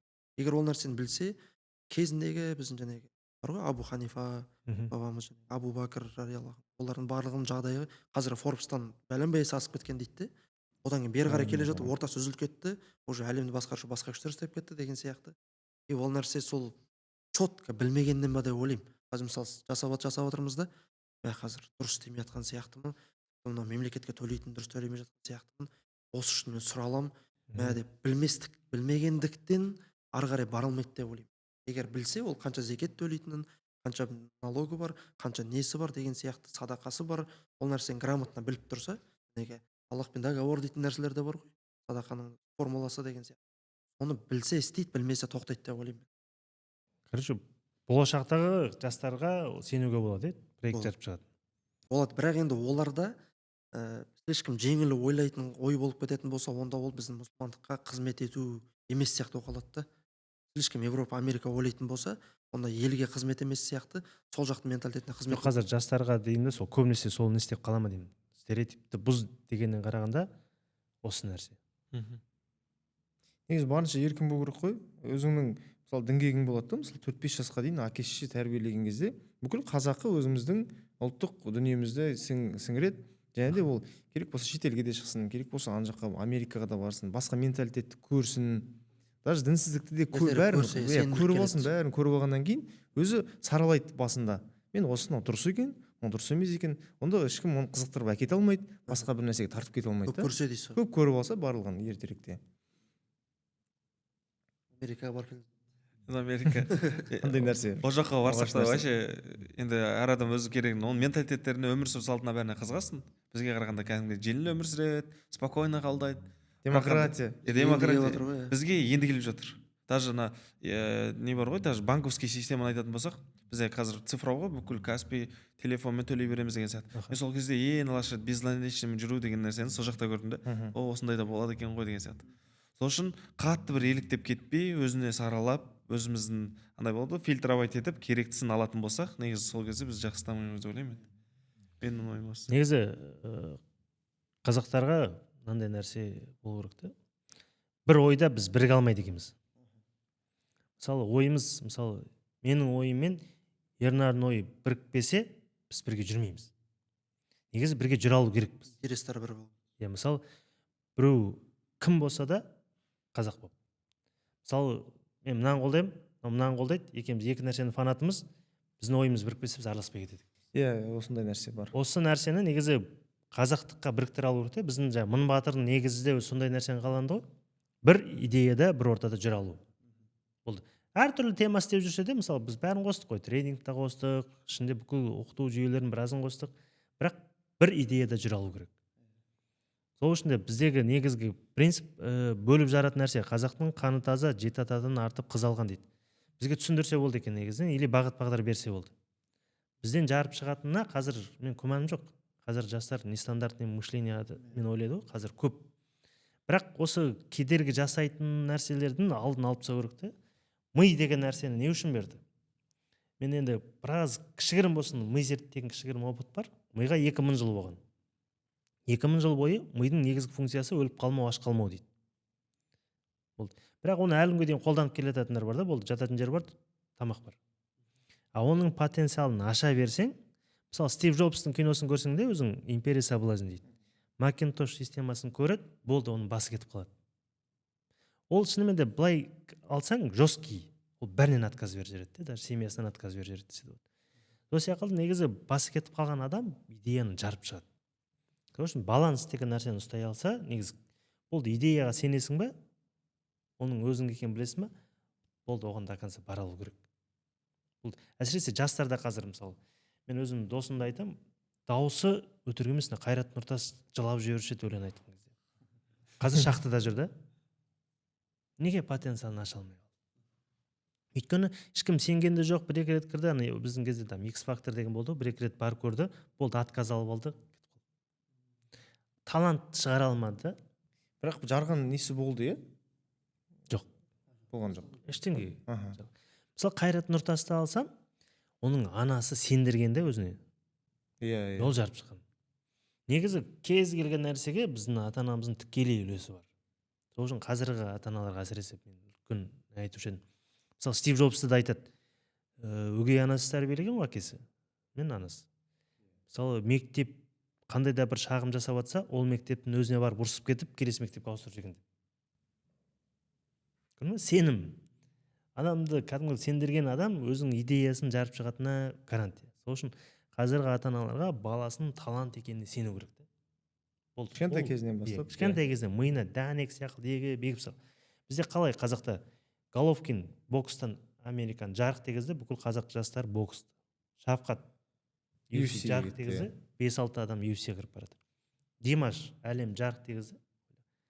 Қарапайым вагон соғып жүрген Иманбек Грэмми ала салды ойла. СНГ-де алмаған Грэммиді ала салды. қалған уже стремиться ете береді. Талант жатыр да шыға береді дейсіз ғой, ояту керек. талант жатыр да просто тың дегізіп бітті. Енді сондай нәрсені көріп өскен жастардан міндетті түрде ол нәрсені күтуге болады. Сол үшін оның барлығы қарапайым стереотип. Фокус немесе фокус дейді да. Ойдың қаншалықты маңызды екенін қалай түсіндіре аламыз? Мысалы, мен қазір білесіңдер бүкіл бизнестен шықтым. Мыңбатырдың кезінде білесіңдер бәрін ашып кеттік. Анамен де айналысып кеттік, автосалон ашып кеттік, магазин ашып кеттік, біреумен серіктес болып кеттік. барлық нәрсе көрдік дейсіз ғой. Базар жоқ, табасың. Но атпайсың да. Ату үшін толығымен жүйеліп, сол саладан шығып кетіп қана істеуге болады екен. Бір салада фокусың болмаса, адам өз-өзін жоғалтады, немесе қажет. Мен өзім түсінгенім де. Фокус қаншалықты маңызды дастан. Именно или фокусын жоғалып кеткен нәрседен жетістік немесе қандай да бір нәрсе көре аласың ба? Шынымен ғой, енді адамның назары қай жерде болады, сол нәрсе дамиды. Назары жұмыста болса, мысалы, жұмысын бір нәтиже шығады да. Мысалы ретінде, немесе бір назары бір қорқынышта болады. Мысалы, біздің жұмыста көп жағдайда кәсіпкерлер мынадан қорқады. Мысалы, біз маркетплейспен жұмыс жасаймыз, онлайн сауда тиктокпен сатқан кезде отказ болады ғой. Сатып алғаннан кейін қайтадан отказ жасап тастайды. Көп кәсіпкерлер содан қорқады. Фокусының барлығы неге сала алмайды фокусты? Мысалы, сен салып жүрсің, тура сол адам сол фокусты салған жерінен неге нәтиже күтпейді? Өйткені мен ойлаймын, ол адамда бір өзінің бір қатып қалған, мен болды, өзін шектеу керек. Мысалы, сіз айтасыз, окоп системасы дейсіз ғой. Ол бір жерге кіру керексің да, мен өзім солай ойлаймын. Bir жерге кіресің, болды, сен басқа ешқай жаққа қарамайсың. Қарамай жұмыс жасайсың. Bir жерде қаза бересің, бітті. Соған сену керек. Соған іштей өзің сендіресің, іштей өзің сендірсең, басқа жақтан ешкім сені бұғырып әкете алмайды. Өзің сендіріп қойдың, болды, сені ешкім қызықтыра алмайды басқа нәрсеге, тема қызықтырмайды сені. Сол фокустың маңыздылығы. Маңыздылығы, фокуссыз адам, жаңа айтыпсыз ғой, біз 40-қа келсек те, 50-ге келсек те, ешқандай саласы болмайды. Мысалы, қазір 15 жастағы, мысалы, Америкадағы мен жігіттерді қараймын, кітап жазып тастаған. 15 жаста өзінің кітабы бар. Маркетинг туралы, жаңағы инфобизнес туралы кітабы бар да өзінің. Мысалы, мен әлі 25-ке, мен әлі ондай фокус қойылған жоқпын. Кітапқа мен жеткен жоқпын әлі. Бірақ менің ойымда бар, осы жерде олардың бәрінің бір ортаның үлесі бар, және де сол ортаға байланысты сенің фокусыңда болады да. Мысалы, біздің өзгеріс бизнесте жігіттер, қыздар, кәсіпкерлер барлығының фокусы дамуда, және де біз өзіміздің бір матрицаға салу арқылы біз кәсібімізді дамыта береміз. Мысалы, мен сені фокус қоямыз. Айнаттым, дастан. Қайтесің оны? Осылай басқада жатыр ғой, анасы. Анамен айнасып кетпейсің бе? Ман жаққа барсаңшы деген сияқты. Сол нәрсе әсер ете ме саған? Қазір әсер етпейді мана нәрсе. Бұрында көпшілікке әсер ете ме? Кішіректе көпшілікке өте қатты әсер етеді ғой. Өте қатты әсер етеді. Өте қатты.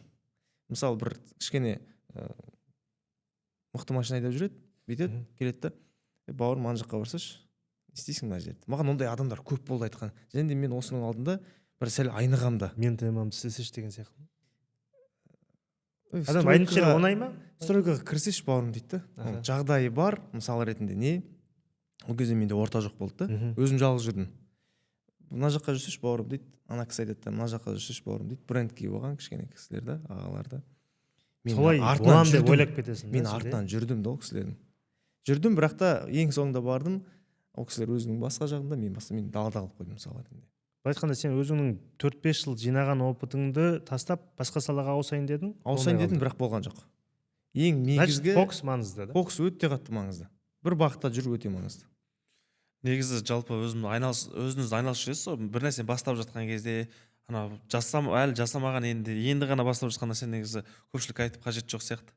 Өйткені қайтесің, кейбір адам өзінің опыты жоқ та, просто айта салған кезде біз сөз тыңда қаламыз, біреудің ойын тыңда қаламыз, көп нәрсе сол кезде бір нәрсені соңынан жеткізе алмай қаламыз да. Яғни бастап жатасың бір бизнесті, қайтесің, мынандай нәрселер бар дегенде желание кетіп қалуы мүмкін да. Сол үшін уже ақырындап айтпай жасап, фокусты қай кезде қоямыз, егер біз сол нәрсеге сеніп тұрсақ, сол нәрсе мүмкіндігіне көріп тұрсақ, онда біз соған қатты фокус қоямыз. Мысалы, мен айттым ғой, трейдингпен айналысқан кезде басында маған оңай болған жоқ. Бірнеше миллиондаған ақшада жоғалттық. Оны өзіңіз де білесіз ғой. Сен басында жұмыста жүрдің ғой? басында кәдімгі Біз- мысалы иә. инженер болып 4 жыл жұмыс Иә. жасап жүрдім. Параллельно Бірақ алып жүрдім. трейдингтің мүмкіндігін көрдім, кәдімгідей жақсы табыс табуға болатынын кәдімгідей білемін барлығын. Бірақ мысалы сіз инвестиция бердіңіз, инвестиция берген кезде сіз 10 мың доллар ма инвестиция бердіңіз ғой маған. Сол кезде жасап жүрдім, жақсы болды. Одан кейін бірақ фокус кетіп қалған бір моменттер болды, бір ошибкалар болды и біраз миллиондаған ақша кетті. Бірақ мен ол кезде кішкене де өкініш болды, ақшамен связано болған соң әрине бірнеше еще өзім тұрақты жалақы жасап жүрмін, бірнеше миллион болған соң өкініш болады, мына нәрсені вообще жасағаным дұрыс болды ма, дұрыс емес жасап жүрмін ба деген сияқты. Бірақ ойладым да, расында кінә менен, фокус дұрыс емес, анау мынау. И до того ана нәрсе мен фокус қойғам соншалық, ана нәрсе түсіме кіретін болды да. Мына нәрсенің бір формуласы бар шығар. Яғни мынандай біткен графиктер өте қиын ғой қазір түсіну расымен. Сол нәрсені қалай қарапайым түсіндірсе болады. И мен ана нәрсені өзім толық түсінбейінше оны біреуге жеткізу қиын ғой. Сол үшін даттау сол нәрсені ойлай беремін. Мысалы кездесуде отырсам, даже қазірдің өзінде мен ойымда графиктер отыр десем болады. Қайда жүрсем де фокус деген сондай, даже түсімде бар ғой, прикиньте, осыдан түс көріп тұрамын, анда санда кәдімгідей анарды ашып кәдімгі трейд жасап отырамын түсімде. Сондай да болады. Сол үшін әр адам өз саласын жақсы көрсе, фокус қойса, міндетті түрде жетістік болады деп ойлаймын. Енді фокус болу үшін ішкі сенім болу керек деп ойлаймын. Егер сен бір нәрсеге сеніп тұрсаң ғана фокус қоясың, сенбей тұрсаң фокус қоюың екіталай. Екі ойлы болып тұрасың да. Тастай салам деген сияқты ой болады. Ол ішкі сенімді біз істегелі жатқан сала жайлы білетінімізді және ақпаратымызды көбейте берсек қана болады. Бір сенімділік. Мысалы, ақпарат жинадың, сол сала жайлы білімің бар, сенімділік келді, и осы кезде ғана фокус қою. Фокус қойғаннан кейін ары қарай мысалы райыңнан қайтаратын моменттер өте көп болды. Және сияқты ғой. Сен не істеп жүрсің, сенікі емес қой, анау сенікі емес, мынау сенікі емес деген сияқты Сыртқы әсерлер көп болады. Өйткені біреу жаны ашығанын айтады, біреу көре алмағанын айтады, біреу тағы бір нәрсе. Но сен сеніп тұрсаң, ол нәрсеге құлақ аса қоймайсың. Егер ана Стив Джобстар сияқты сеніп тұрсаң деген.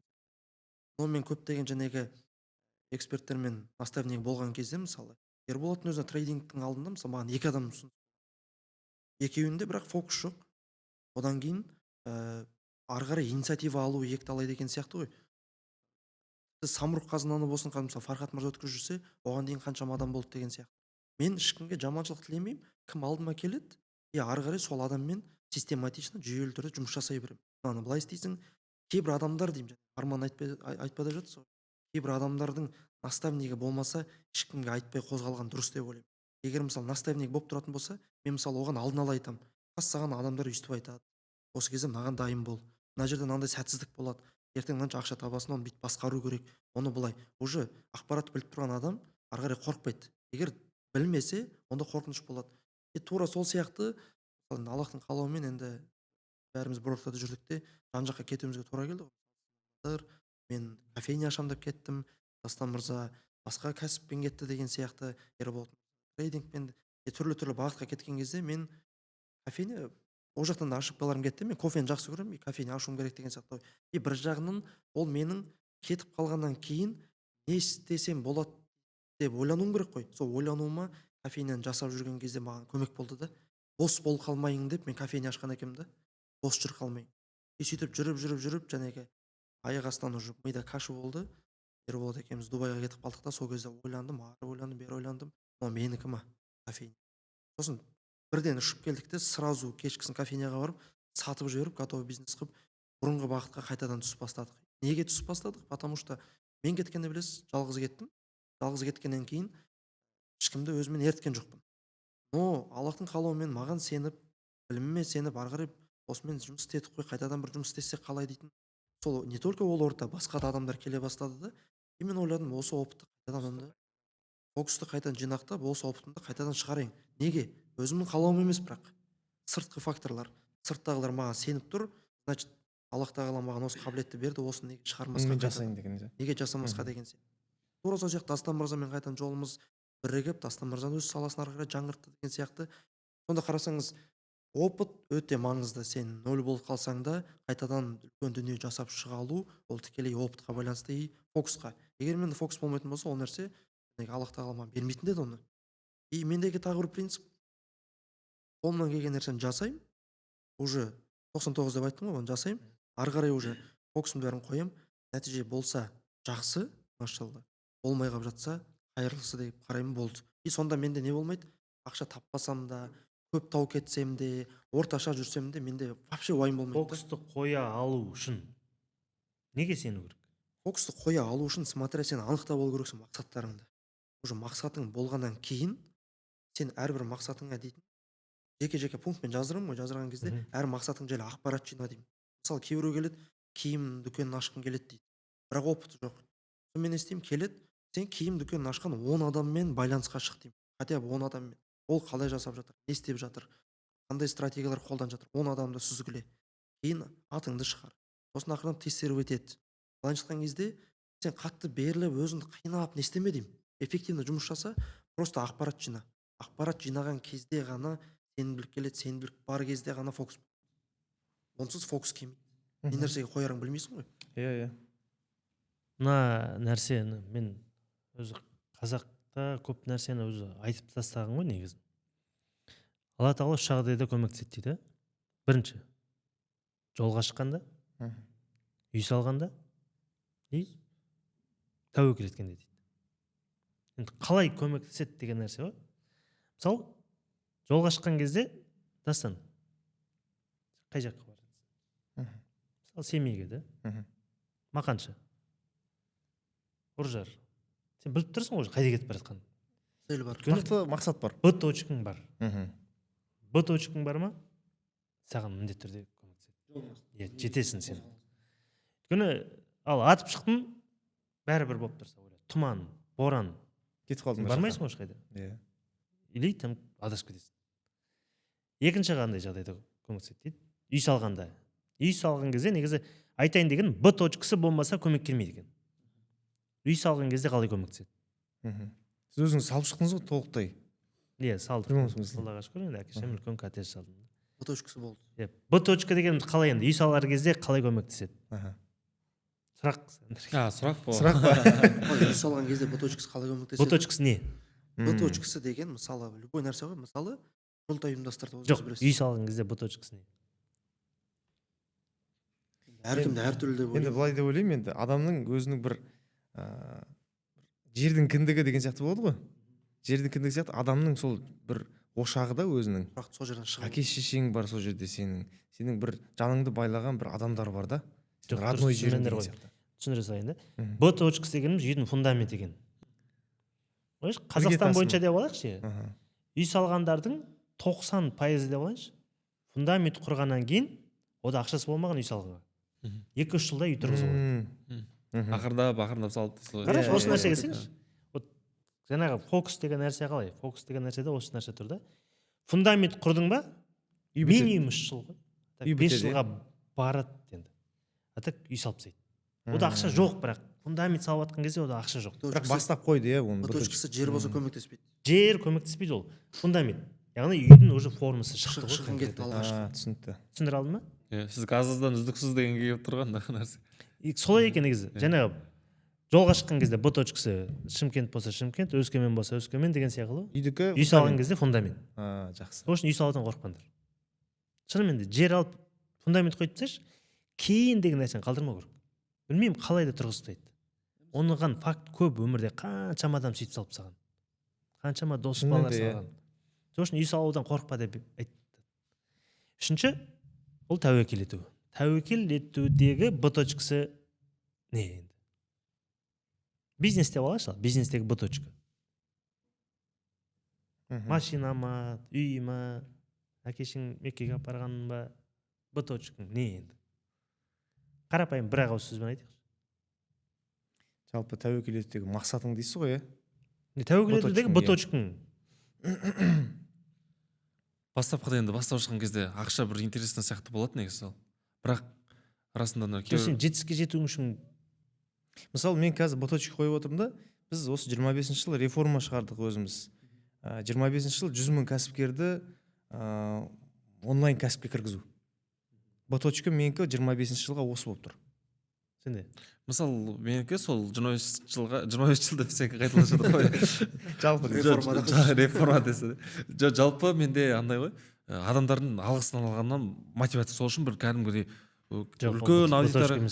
Да? Айта салайын, Б точкасы цифр. Дастан дұрыс Ақшада. айтты, 100 мың деген сияқты. А, Бәрібір ол нақтылық ол цифр. Мысалы бір жылда 50 миллион деген бізде стратегия болған. Түсіндіңдер? Бір жылда 50 миллион. Тендермен 40 күнде миллион деген болған. иә. Негізі шынымен де Б точка нақты цифр болу керек екен. Мысалы осы жылы осыншама табам. Ол сен сонымен қоя бересің. Нақты цифр. Ол барлығына қажет өмірде. ай шығады, апта шығады, күн шығады дейсің. Иә. Бір жыл деп қойық или 10 жыл деп қойық там. 10 жылда там осыншама деген сияқты ғой там. 5 завод немесе осындай бірдеңе. Нақты цифрмен белгіленген Б точкада негізі көмек болады екен. Өзім түсінгенімдегі жаңағы разбор ғой енді. Жолға шыққанда, үй салғанда тәуекел еткендегі. Өйткені нақты цифр, мен өзім білесіңдер, постоянно соны бастайтынбыз. Жылдың басы, жылдың аяғы. Иә. Жылдың аяғы бір цифр қойылады обязательно. Сол цифрға қалай да жақындайсың. Айға бөлесің, аптаға бөл, күнге бөлсең уже Фокус деген нәрсе, фокус деген нәрсе соған түсу керек болды. Цифрға түссе, болды, сендер де қар осыншама оқушы шығарам, немесе осыншама нәрсені істеймін. И әр нәрсенің өзің Б точкасы болған кезде айтайын деген. Ол сенің уже фокусың. Болды. Одан айнамау керек та. Не болады деген нәрселердің бәрін алып тастап жүре бересің. Енді бүйтіп айтқым келеді, жаңа цифр дедіңіз ғой. Б точкасын цифр қылып қойды, допустим, қойылды. Оған енді жететіндер бар, жетпей қалып жатқандар бар. Сол кезде мен айтқым келгенде, жетпей қалып жатсаң, өзіңді Депрессияда қойсың. депрессияға түсіп өзіңді кінәлама. Просто не нәрсені дұрыс жасамадың. Соған анализ жасау. анализ жасау керек деп ойлаймын жылдың соңында. Оппа, мен осы жерде берілмеген екенмін, до конца бармаған екенмін, мына жерде кездесуге бармаған екенмін. Соны анықтап ал. Егер до конца істедің, ол цифр саған келмей қалып жатса, оны қабылдай білу деген сияқты ғой. Келесі жылға жаңа настроймен. Сөйтіп ойлаймын. Депрессия деген нәрсе бар. Енді сендер кірдіңдер ма, кірмедіңдер ма білмеймін. Мен өзім айтқам, депрессия кірген кезде жынды болып қалды деген состояниеға дейін барғам. Ол ең ауыр. Өзі көп жағдайда адамдар өзі жүреді. Кейде адамдар өзінің депрессияда екенін білмей, бірақ депрессияда жүреді. Әсіресе ол мына 18 бен 25 аралығында міндетті түрде болатын нәрсе. 20 мен 23 арасында жатып қалатын адамдар өте көп болады. Депрессиядан жатып қалып, кәдімгідей бұғып, Жас болса да дейсіз ғой. төсектен тұрмай жатып шығатындар көп. Әртүрлі енді, біреуді жігіті лақтырып кетуі мүмкін, біреудің шынымен жол болмай, біреулер достарға да кетуі мүмкін деген сияқты. Депрессияға кірмеу немесе депрессияны қалай ұғамыз? Не үшін депрессияда жүр екеніміз деп ойлайтындар болады. Мен депрессиядамын. Ол қайдан түсінеді өзін депрессияда жүргенін? Немесе не үшін кірмеу керек? Депрессияның әсері. Енді кітаптарын оқыған кезде депрессия ол адамның күйін мас күйге келтіреді дейді. Мас адам сияқты болып қаласың депрессия кезінде деп айтады ғой. Мас адам не істейді, ұмытшақ болып кетеді. Мас адам ештеңені байқамайды. Депрессияда адам өзіне қарамай қояды деген сияқты. Жұмысына мән бермейді, үй ішіне мән бермейді. Енді қазіргі жастардың көбінесе депрессиясы ол көбінесе мынау дофамин көп алып қойғаннан деп ойлаймын өз басым. Көбінесе телефон болсын, барып ана жерге тамақ жей салады, анда бара салады, бәрі доступный да. Тез дофамин болады, бірақ кей уақыттарда алмай қалса, уже кішкене депрессия сияқты. Бірақ мен оны депрессия деп есептемеймін өз басым. Өзің кіріп көрдің ба депрессия? Депрессияға кірген сияқты болдық. Жасалған не Жатқа, қателіктерден. қандай үй ішіңе. Жоқ, ондай болған жоқ. Құдай сақтасын, ондай болған жоқ. Енді жарты күн болады жатып қалуға. Жарты күн сияқты. Кірмепсіңдер ғой. Депрессияның енді түрлері болады. Кіргің келмесе де кіреді. Мысалы отбасылық жағдайларға байланысты депрессиялар болуы мүмкін. Ал қалған жағдайларда мысалы депрессия деген кезде ол адам өзін жасанды түрде кіргізіп алуы мүмкін. Мысалы қарайсың, салыстырасың, инстаграмда бәрі жақсы өмірін көрсетеді. Сіз мысалы жасыңыз 20-да, и ар жақта 20-дағы балам Porsche алып жатыр да мысалы үлкен автокөлік алып жатыр, ата-анасын үй сыйлап жатыр. И сен өзіңді салыстырып қойған кезде уже мен не нәрсе дұрыс істемей жатырмын. Зарплатада жүрсің. Иә, еще зарплатада жүрсің, нервін ауырып, жаңағынан өз-өзіңді депрессияға тасынып.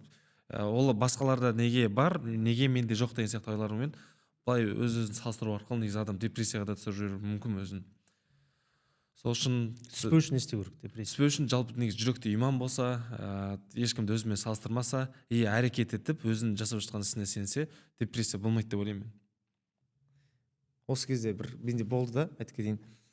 Сыртынан қарап жүретін адам болды менде. Әрқашан қарайтынмын. Материалдық жағдай өте жақсы, кездесетін адамдар жақсы. Мен бәрін қарап жүретін. Бірақ бір күні мен ол кісімен бір аптадай бірге жүру маған бұйырды. Көрдім мен ана кісіде. И бір аптадан кейін менің ойым мүлдем өзгеріп кетті. Сыртқы өмір мүлдем басқа, ішкі өмір мүлдем басқа екен да. Іші Мен жылап қызығатындай отырсың емес ғой. екен. Сол сияқты әлеуметтік желі ол мүлдем басқа нәрсе негізі. Ана адам мүлдем басқандай адам болып шығуы мүмкін, және де положениесі құдай сақтасын басымызға тілемейтіндей положениеде жүретіндей болады екен негізі. Содан кейін Ішкі состояниесі быт быт болып жатыр, ішкі состояниесі жаман. Менің өмірім, мен қайта бақыттырақпын ана жерде. Өзім сөйтіп мен шешім шығардым да. депрессия ақшаға қатысты емес деп тұрсың ғой. Иә, депрессия ақшаға қатысты емес, мүлдем ондай емес. Мен түсінігімде депрессия деген түсіп көрмегем. Бұрын түскен сияқты болып ойлар келеді, бірақ қазіргі біліммен қарап отырсам депрессияға түспеген екен. Депрессияға мен неге түспеймін? Жүректе иман деп отыр ғой. Сол мен қазіргі реальностіңді жасап жатқан дәл қазіргі сәтіңді қабылдай білу керек деп ойлаймын. Сабыр деген нәрсе, өткен ағам айтып жатыр, сабыр деген ол күтіп шыдамды жасау емес дейді. Сабыр дәл қазіргі сәтті қабылдай білу дейді. Принять ету. Сабыр деген сол. Қазір қандай ситуациядасың, оны психовать етпей, стрессовать етпей қабылдай білу. Екінші, иман деген нәрсе, енді біз альхамдулилля мұсылманбыз. Мұсылман болғаннан кейін біреуміз біреу әке шешесінен айырылып жатады, баласынан айырылып жатады, біреудің тағы бір жақыны қайтыс болып жатады. Түрлі нәрселер өмірдің басын, біреудің баласы мүгедек болып туылып жатады. Түрлі нәрселер бар. И осы нәрседе біз мұсылман болғаннан кейін ол нәрсені біз как қабылдай аламыз да. Өйткені Аллах тағала сондай ажал берді, сондай уақыт берді. Егер мен өзімді жей беретін болсам, онда менде иман жоқ, мен депрессияға кіріп кеттім деп өзім ойлаймын. Өйткені мен де мысалы апамның баласы болдым. Апам дүние өткен кезде де бір алаңдағандай боласың, кейіннен жәнегі мұсылманбыз ғой, бәріміздің баратын жер сол ғой деген оймен өзім жұбататын. Кейіннен ол және енді өмірлік тағдырға жазылған деген нәрселер ғой. Екіншіден, қазір мысалы ақшаға болсын, кәсіпке болсын, жолыңның болмай жатқаны болсын, оның барлығын лайықты түрде қабылдай білсең, депрессия болады деп.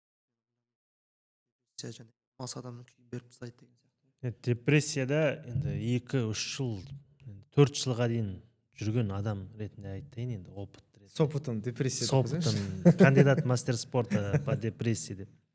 Негізі ауыр. Адам депрессияға кірейін деп кірмейді. Шынымен де ол. Мен өзім депрессияға қалай кірдім? Өзің жуассың, айтқанда қой ауыздан шөп алмайсың десе болады. И сенім да, біреуге сенімді артып, содан бір нәрсе күтуім. Шынымен де депрессия сенің өміріңді біреу бағаламай жатқан сияқты көріну состояние. Оған өзі әртүрлі жолдармен кіре бересіңіз. Біреу алдыңды кесіп кетеді, сеніп жүрген досың просто сені лақтырып кетеді. И адамдардың барлығын өзің сияқты деп ойласаң, депрессияға кіресің. Ожидание реальность дейді ғой, мысалы, біреуге жасап қалдың, содан бір нәрсе тағы да күтсең, содан кетеді. Депрессия деген нәрсе ол бір ситуациялардан жинала береді. Сол үшін де депрессия ол адамға білінбей келетін бір ауру деп айтайыншы. Білінбей келетін бұл ауру. Адам өзі қабылдамайтын ауру да. Көп жағдайда адамдар депрессияда жүргенін білмейді. Депрессияда жатып қалғаннан кейін де ол түсінбейді. Ол негізі ауру ма кәдімгі сонда? Ауру ол. Ол сенің самооценкаңның былай айтқанда плинтустың деңгейіне дейін түскені ғой. Түсіп кету сонда. Кәдімгідей өзіңді қабылдамай, өзіңді былай айтқанда мойындамай қаласың уже. Енді мен жынды болып қалдым ба деген состояниеға бару деген ойла, сен уже миың каша. Басыңда не болып жатқанын түсінбейсің, кәдімгідей андай ситуация, ойлардың бәрі жүрді, бірақ сен жеткізе алмайсың. Қасындағы адамға түсіндіре алмайсың, не болып жатқанын, қалай шығу. Сол үшін шығу жолдарында мен айта кеткем, негізі ол қарапайым, әсіресе жастар кіріп жатса, мен айтар едім, ең бір жақсы ой. Өзіңді сендіру керек, өзіңе деген сенім жақсы ой. Сен красавчиксың, сен дұрыссың, сен жасап жатқансың, сенің болашағың барлығы дұрыс екенін өзіңе сендіру керексің. Екінші жақсы сөз, өзің жайлы да жақсы сөз, өзге жайында да жақсы сөз. Вообще ойыңды біреулермен салыстырмай, өзің жайында жақсы сөздер и жүйе. Өзіңе қаратай бір жүйе құрып, жақсылыққа жорып, өзіңді дұрыс бағытқа қаратай бүйтіп сүйреп алып шығуға болады. Көп жағдайда депрессиядан адамдарды шығармайды ешкім. Ол өзі жатып өзі шығады. Өзі бір жұмысқа кіреді, содан бастап бір ойын алаңдатып қана шығып жатады. Негізінде кірмеудің жолы ойламау керек қой. Ожидание реальность. Қазір мен мына нәрсені қойдым деп айтам. Жақсылық жасайын ба? Рахмет күтпеймін. Туыс па, дос па, бауыр ма білмеймін, әйтеуір бір адам жақсылық жасады ма ұмытты. Ал көбінесе біз күткеннен де келетін нәрсе жаңағы. Ол деген салыстырмау керек ешкім. Сен жеке тұлғасың. Адамның былай айтқанда мнение, факт деген нәрсе бар. Сонымен айырып алу керек те. Мысалы сендер мен туралы қазір қара, мен бір тісім жоқ. Брекеттің алдында времени брекет тіс салғанға түсіп қалды. Одан мен былай айтқанда ұялып отырмын негізінде. Бірақ ол смело отырсам, ол маған факт, ол сендерге мнение. Ана ақшасы бар. Басқа біреу көрсе айтады, ана ақшасы бар, тіс ала алмай жүр ме деген сияқты. Ол факт емес, ол мнение. Түсіндіре алдым ба? Иә, Сол үшін көп адамдар мнениеден шыға алмай қаламыз. Мен мысалы өз-өзіме ұнаймын, бірақ мен мұрным ұнамауы мүмкін да. Біреуге мұным ұнамайды. Ол оның мнениесі. Сол үшін біз өзіміз солай тәрбиелеу керек. Факт, өзіме. Мына киім маған жарасып тұр. Қалай бардым солай. Жарасып тұр. Бірақ ол обществоның мнениесіне жараспайды. Ернар ол маған жараспайды. Дастан үшін ол жарасып тұруы мүмкін. Сол үшін біз адамдардың мнениесіне қаратай өзіміздің факт шығара алмай қоямыз. Сол үшін фактпен жүру керек те. Болды. Сен өзіңе қалыптастырған нәрсе сен үшін факт. Түсіндіре алдың ба? Сол үшін сол кезде сен депрессияны да қабылдамайсың. Депрессия сен үшін қалыпты нәрсе болып қалады. Депрессиядан шығудың тағы бір жолы мен айтар едім. Және салыстырмау деген нәрсе бар ғой енді. Ол айтылды. Мен ойлаймын, әркім өзінің өмірін сүру керек. Болады өз өмірін сүру. Сіз өз өмірін, мен өз өмірім. Бұл қазіргі өмірге дейін әркімнің жүріп өткен жолы әртүрлі ғой. Сол себепті сен ұқсамайтын нәрсені салыстыру ол ойға сыймайды да. Ұқсайтын нәрсені салыстырсаң болады, ұқсамайтын нәрсені салыстыру болмайды. Мысалы, екі микрофон ұқсай ма, салыстыр. Ұқсамай ма, ол келмейді салыстыру. Деген сияқты әркім өзінің өмірінде. Мысалы, біреу болады да, айына өте көп ақша табуы мүмкін. Енді біз өзімізде живой пример ретінде де көрдік қой. Мысалы, қасымызда жүрген жігіттер мысалы миллиондап тауып жатады да, жаңадан біреу маған мысалы разборға келіп жатса, ол соответственно оның немесе ішкі состояние түсіп кеткен, немесе ақшасы аз. Сөйтеді, кредитті енді рассрочкадан шаршадым дейді. Мен оны түсініп отырмын. Ол нәрсе бастан кезінде болған деген сияқты ғой мысалы. Басқа біреу түсінбейтін адам тұруы мүмкін де, қанша қаржысын дейді. Осында бәрін қосқанда 600 мың теңге. Ештеңе емес қой дейді. Қойшы 600 мың теңге ма не деген сияқты. Өз 6 миллион төлеп жүр. Ол өзінің нәрсесімен салыстырып тұр да, ал ана адам сол айтты екен деп, ол қалай дейді. Сол сияқты кейбір адамдар айтады ғой. Елімізде көп адам средний зарплата 150 мың теңге алады. Мысалы, 300 мың теңге алатындар бар. Но көп табатын адам айтады, сен қалай 300 мың қалай өмір сүрсің, вообще 300 мыңға дым алмайсың ғой деп айтады да. Бір закупың 300 мың теңге тұрады деген сияқты. Типа бір закупың осынша тұрады. Ол келмейді тоже айтуға. Ол адам сол 300 мың теңгені өзіне лайықты түрде жеткізіп, жинап, ары қарай істеп жатыр. Сол жерде тұрып қалмау керек, просто ары қарай өсу керек. Но ана сөзді және мнение ғой ол. Сен 150-ге қалай өмір сүрсің? Мен бір футболкам осынша тұрады дейді. Бар. Ол салыстыруға келмейді. Егер әр адам өз өмірін сүрсе, ол нәрсеге қайғырмайды. Және ұстазымыз айтады ғой, сен барсың, Аллах тағала бар. Бітті. Басқа адамдардың сөздері сені қайғыртпау керек. Мысалы, сені біреу ренжітсе, сен қабылдасаң ғана ренжисің, қабылдамасаң ренжімейсің деген. Сол үшін мнение деген сол ғой. Факт болып тұрса, өзіңді қабылдамайсың да. Сол үшін адам өзін былай айтқанда дұрыстап, қабылдап, жақсы көріп, өзін анықтап алу керек. Кімсің? Болды. Ал ел не деп жатыр? Одан уже әрине өзімізде қазақта 3 тәрбие бар. Мен өзім қатты сақтанамын, сол нәрсені қатты ұстаймын. Ол ұят болады, обал болады, жаман болады. Осы 3 принципте негізі әке-шешеңді ұят қалдырма. Өзің позорт етілетін нәрселерді істеме. Болды. Шынымен де негізгі өзің қойған принциптерден шығып кетпе, болды, депрессия болмайды. Бағытыңнан шығып кетті.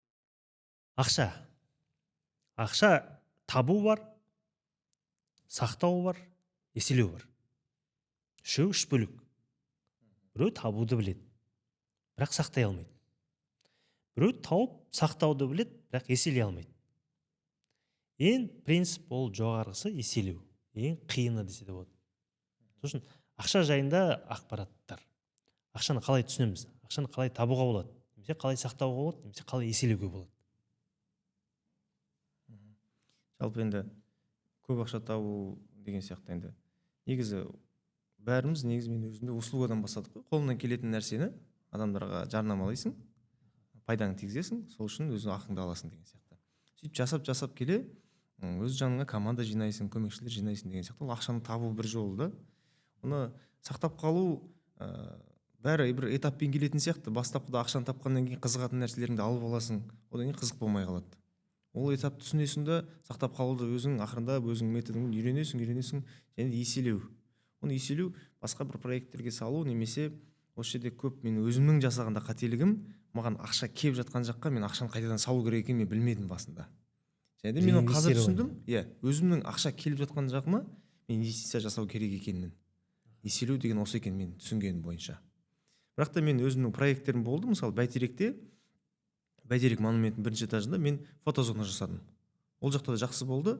Ол жерден тағы бір қателескен, мен оны сатып жібергенім де болды. Ақша түсіп тұрған нәрсені негізі сатпау керек екен. Пассивный доход екен. Жасадым. Өйткені мен бас тартып бастадым, одан да бір қызығушылық болып кетті, басқа бір нәрсеге салу деген сияқты.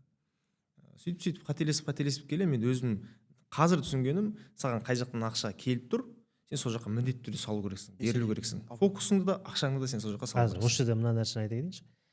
Өзі екі қателік болады өзі кез келген кәсіпкерде. Біріншісі, ақша табасын, содан болмайтын бизнестер ашасын. Короче, бір жерден шығарасың да болмайтын бизнестерге саласың. Ол ең грубый қателік өзі. Кәсіпкердің бір шынымен де бір жаны жерді сеуеді. Любой кәсіпкер істейді оны. Бір жерден валына келеді, содан болмайтын бизнестерді ашып құлдырайсың. Ананы да құртасың, мынаны да құртасың деген. Не себеп салады? Ол қызығушылық қой, сен бәрімен айналысқың кетеді. Байқында әлемді захват етеді. Тема болып кетесің ғой. Уже сен қолында өйткені ақша ағын кіріп жатыр, сен содан барлығын жасап бергің. Және Дастан айтқанда өз-өзіне салып, соны фундаментін дұрыстап тұрып, айтқанда 500 маркалық бетонмен құйып барып жасасаң, ол басқа. А бізде қалай кіріп келе жатса болды, уже басқа. Ананы ашып жатады, или бірдеңке алып жатады. Қызығушылығын, арманын бәрін сатып алып жатады, немесе алғашқы армандарын сразу сол жерден бастап жатады. Екінші ошибка бұл тізе шығып кеткен нишаны жібермеу. Ол осының ішінде де бар. Бұрын ақшалық келген, қазір әкелмейді, өзі кетсе өшеді, келсе жүреді, сол бизнесті жібермей жатқан. Бұл ауыр. Иә. Ол осы ақшаға тікелей қатысты. Сол үшін ниша таңдауға қазір келеміз. Нишаның айтқанда оңай жіберу немесе алу. Өзінің түсінігінде жинау, еселеу қалай? Еселеу қазіргі уақытта көбінесе мен консультацияларға барам. Нақты бізде, мысалы, Дәулет мырза бар, көбінесе мынау аукционнан шыққан мүліктерді біз қайтадан арзан бағада алып сату. Сол сияқты варианттар негізі басында жүрген 10 шақты бір вариант болады. Және сол мамандарға барам, сөйлесем, консультация алу арқылы өзімде тұрған қаржыны еселеймін. Негізі, бірақ та өзіме реклама жасап, мен қайтадан өзіме салам көп жағдайда. Қазір сен айтқанда основной инвестицияны өзің қыл. Өзіме қылам, иә, өзіме жасаймын. Және сіз айтқан сияқты бір мықты бір бетонмен салынған фундамент болғанша өзіме сала беремін. Ең мықты инвестиция өзіңе салған инвестиция деп айтады. Ол дұрыс. Оны 100% қабылдаймын. Репутация. Сіз айтпақшы, ең алдымен ақша табу, сақтау, үшіншісі еселеу деп отырсыз ғой. Ең бірінші еселеу үшін, сақтау үшін бізде бірінші ақша болу керек. Сол үшін бірінші жақсылап өзіміздің кәсібімізбен жұмыс жасап, егер сол нәрсе табыс алып келе бастаса, негізі бәрібір табыс таба бастаса, адам өзінің қалаған нәрсесін жаңа Дастан айтпақшы, алғысы келеді. Өзінің жаңағы машинасын алғысы келеді, анаусын үйін алғысы келеді, өзіне аш болып тұрасың. Иә, аш болып тұрасың. Бірақ оның бәрі бір күн тоже тоқтайды, Дастан айтпақшы. Сол үшін екіншісі маңыздысы сақтап қалу ақшаны, эмоциональный покупка жасап, анда мында расходтарды шаша бермей. Маркетинг жертвасы дейсің. Кей кезде туысқанға көмектескің келіп кетеді. Жанашыр болып кетесің, былай болып кетесің. Ақшаның негізі қадірін түсіну керек деп ойлаймын. Ақшаны сақтап қалу өте маңызды.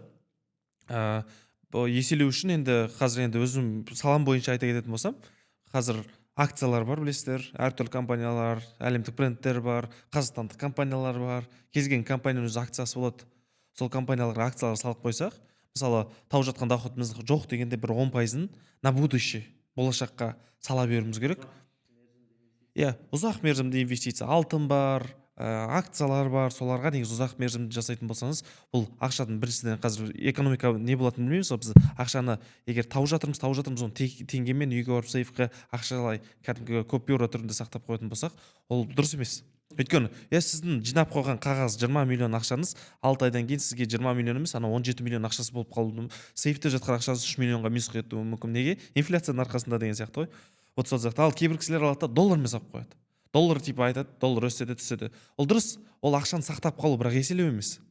Ал еселеу үшін не істеуіміз керек? Біз енді өзімізді ғана емес, өзіміздің болашақ ұрпақты ойлайтын болсақ, солай 10%-дан, мысалы 10% дегеніміз әр адам, ойлаймын, тапқан табысынан, егер табысыңыз болса, 10% міндетті түрде уже біз бұрын 100% емес, 20-30%-ні өмір сүріп келдік қой. Сол үшін 10% табысымызды сол өзімізге инвестиция жасап, табысымызды еселеуге арнасақ, онсыз да өмір сүре аламыз, бірақ анау болашақта сізге жиналып өте үлкен подушка, безопасность болады деп ойлаймын. Мен енді өзім пікірім сондай. Қазір көп қой инвестиция центрлер. Еще мысалы көп адамдар сұрап жатады, акция жасаған ол қалай анау деп. Неге депозит айтпай отырмын? Ол енді әркім өз шешеді. Именно акцияны не үшін айтып отырмын? Өйткені діни жағынан алып қарайтын болсақ, әртүрлі компаниялар бар ғой. Солар даже халал харам екенін ажыратып алуға болатын приложениялар бар.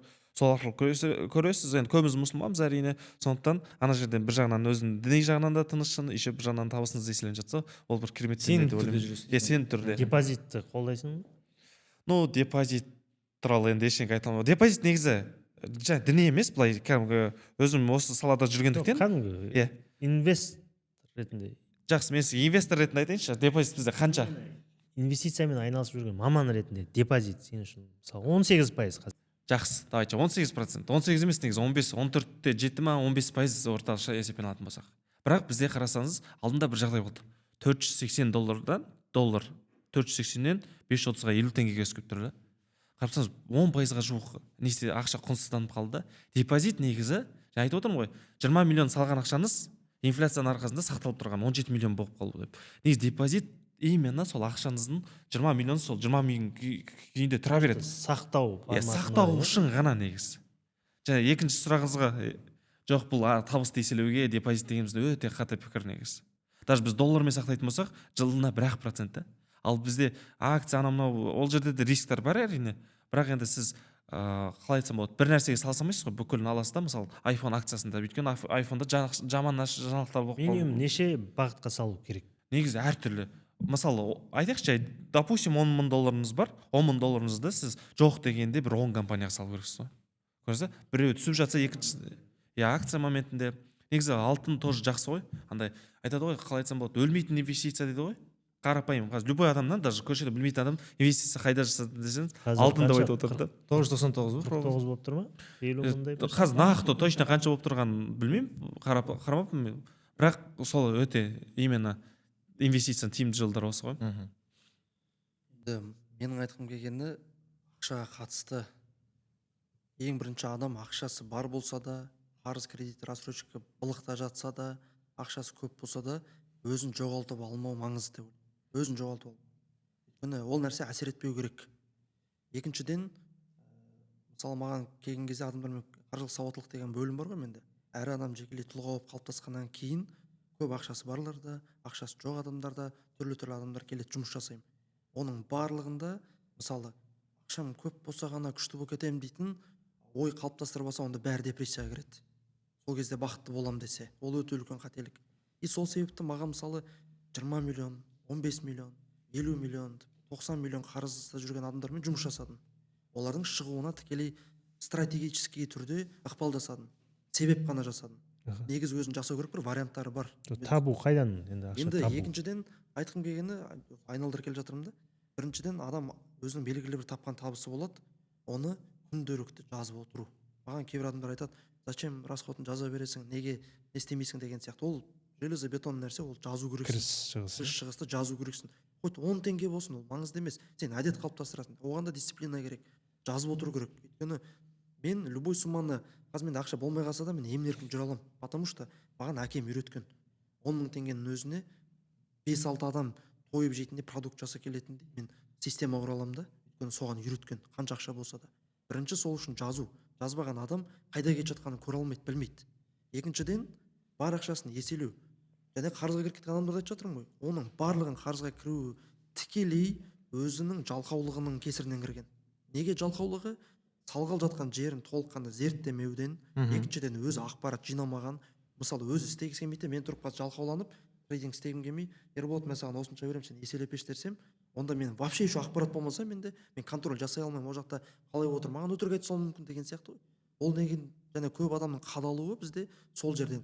Осынша миллион бересің, 10 миллион шығарып берем, 10 миллион саласың, 20 шығарып берем деп қадалған бәрі. Бұл не? Бар ақшаңды дұрыстап басқара білу. Вообще ақшаң жоқ болса, вообще ақшаң жоқ болатын болса, оны табу көздерін ашу. Мысалы табу көздері өте көп. Түрлі варианттар көп қой, әртүрлі нишалар қарап деген сияқты. Үшіншіден, қарыз анау-мынада жүрсең, одан шыға білу.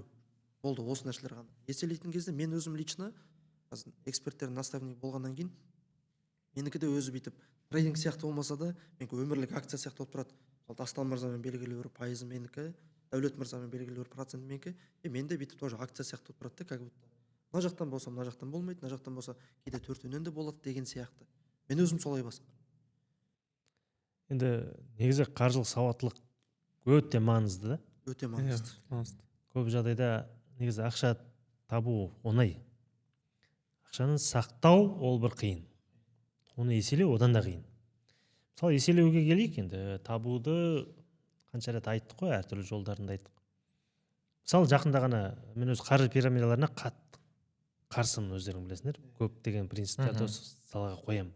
Жатып ақша табу дегенге қызығатын да. Жақында осы Назира Голд деген шығарып жатыр да Шымкентте.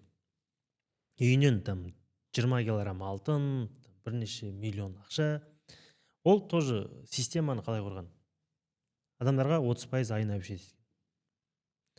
Айына 30% дегеніміз ол жылына 160%. Мысалы жылына 160%-ға, как инвестор ретінде айтайын, ештеңе өспейді. Алтын өспейді, бриллиант өспейді, Акция өспейді. мұнай өспейді. Білмеймін, бір акциялар қайтадан түсуі мүмкін ғой. Бірақ 360%-ға жылына өспейді. Мен қарапайым адам ретінде, финансист емес, экономист емес, 11 класс қана бітірген адам ретінде де сұрауым керек та, сендер мен ақшамды қайда салып еселеп жатсыңдар өзі. Ал жоқ та, адамдар содан пирамида құрады. Пирамиданың системалары көп. Адамдарға пайызды нереальный обещание берсең, болды, адамдар ақша сала береді. Сол үшін де қаржылық сауаттылық дегеніміз нарықта не өсет деген нәрсеге қарау керек. Біздің Қазақстан нарығында ең жылдам инвестициялардың ең тиімді түрі өтірік емес, недвижимость. Бай-байға, сай-сайға құяды дейді қазақта. Сонымен бір помещение алып қойшы, 3 жылдан кейін ол бірге бір баға қосылып тұрады. Сен 70 миллионға алғансың, оны сен 120 миллионға минимум сатып тұрасың.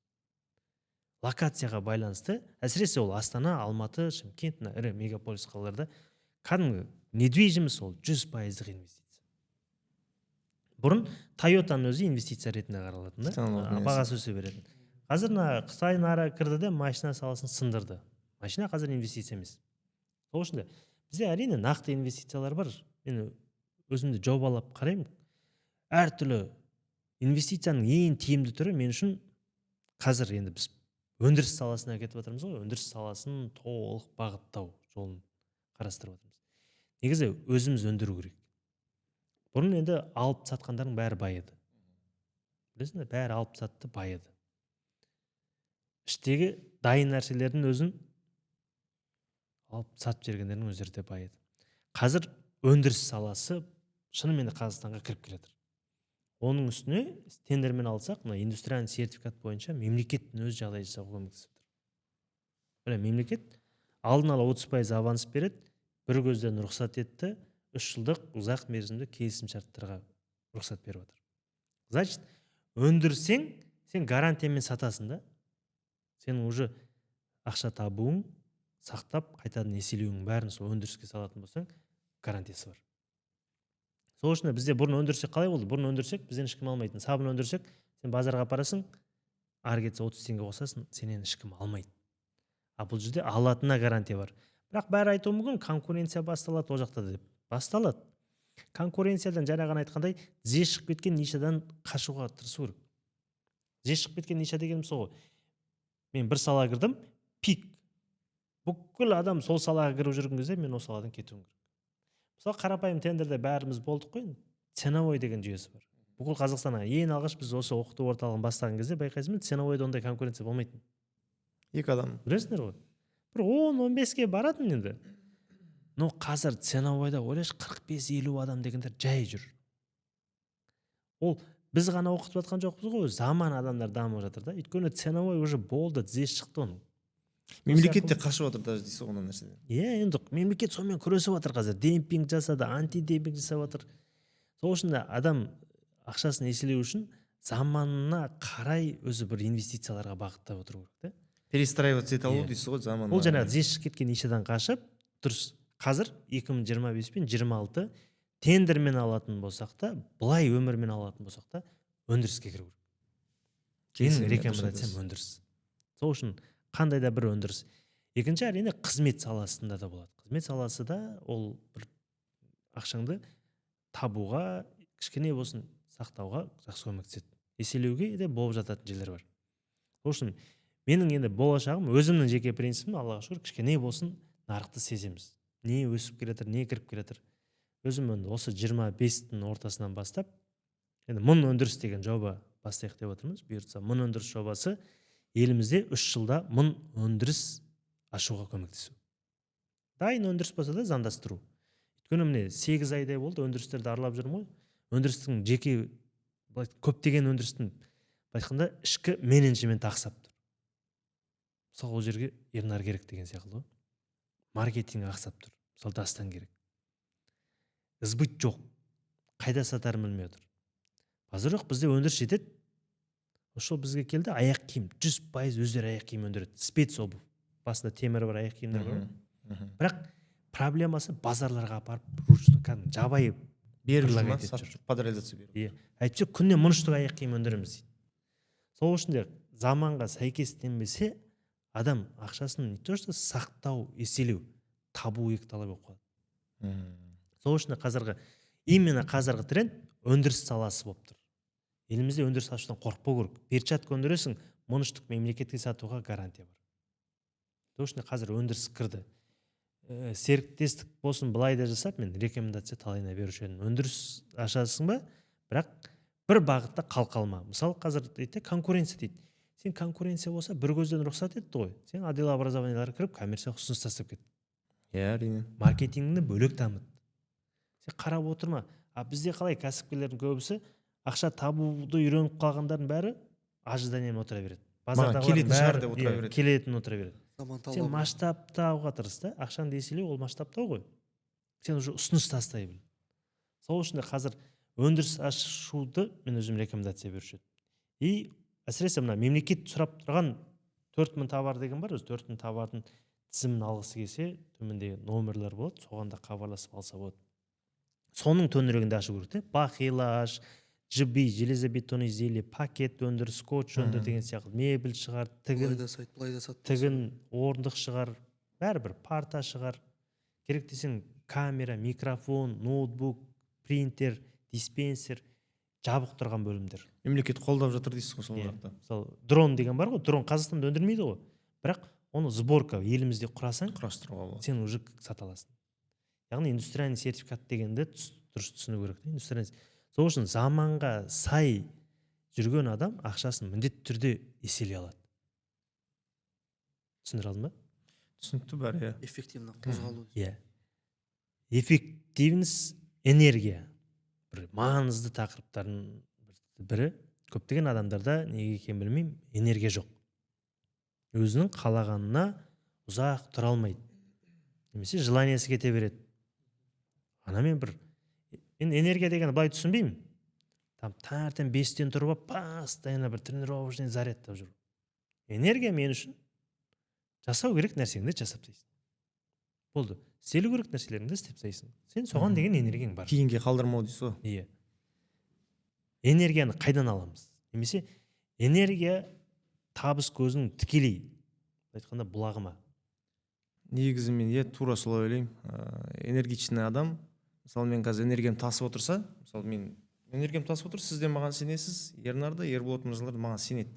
Өйткені энергиям көрініп тұр. ашылады, Мен желаниям ашылып тұр. Көзімде от бар, бәрі маған сене алады. Және де мен энергияны былайша айтқанда мидан аламын. Өзім қағазға жазам, қағазға жазған нәрсеге мен сенем, сол нәрсеге мен жылжып бара жатқанды көремін да, ана миды сендіремін ғой, былайша айтқанда. Мен миды сендіремін, ми маған энергия береді. Мен өзімнің қалаған нәрсемді жетіп қойған сияқты состояниеде жүру арқылы мен энергия аламын содан. Энергия аламын, ол ішкі энергия ми беретін. Ал сыртқы энергияларды мен әдетке айналдырғам қазір. Енді екі бойдаққа бір рекомендация. Бір рекомендация. Үйленген энергия берді ма? Үйленгеннен кейін қандай да бір энергияң еселенді ма? Мен бұрында Или соғалды бойдақ кезінде мысалы уақытымды көбінесе керек емес адамдарға жұмсайды екенмін деп түсіндім. Иә. Кез келген адам шақырды ма, көңілін қалдырмай барып келемін. Ал айтқанда далбақтап жүре беремін. Иә, былай жүре беремін. Қазір енді жауапкершілікте кемінде бір адам болғаннан кейін маған қарап отырған. Оған жауапкершілік аламын, оның проблемасы менің проблемам деген сияқты оны шешуге тырысамын. Және де энергияға жауапкершілікті де кіргізе кетейікші. Мысалы қазір семьялы болдың. Иә. Өмірің өзгерді ма содан бері бір жауапкершілік алғаннан кейін по-любому жауапкершілік аласың. Сен отбасын құрғаннан кейін сен әйелің үшін жауапкершілік аласың. Иә. 6 ай болып қалды ма, қанша болды? Иә, жарты жылдай болды үйленгеніме. Осы жарты жылда мен өзімнің бұрыннан қараған мен өзім кішкентай деп есептемейтін. Бұрыннан қарағанда есейгенімді байқадым. Біріншіден, екіншіден мен туысқандық қарым-қатынасқа бөлек көп мән бере бастадым деген сияқты. Барлық жағынан жауапкершілігі артты. Энергия да сондай екі адамға жұмсалатын энергия болғаннан кейін энергия маған 2 есе көп келіп жатыр. Жаңа әдеттер қалыптастырып жатырмыз. Мен барынша өзім түсінгенім 25-ке үйлендім. Мен мүмкіндік болса 20 жасында үйленіп кетуге де болады екен негізі. Тезірек жағдай жасап алғаннан кейін үйленем деген қалай өзі? Көп жастар сонымен қалып қалады. Бірақ негізі ол бізде таңдау жоқ сияқты. Негізі жағдай жасағанға дейін ба, жасамағанға дейін. Мысалы Ернар мырзаларды, Ерболат мырзаларды жерге қарап отқан адам емес негізі. Неге үйленбей жүр деген?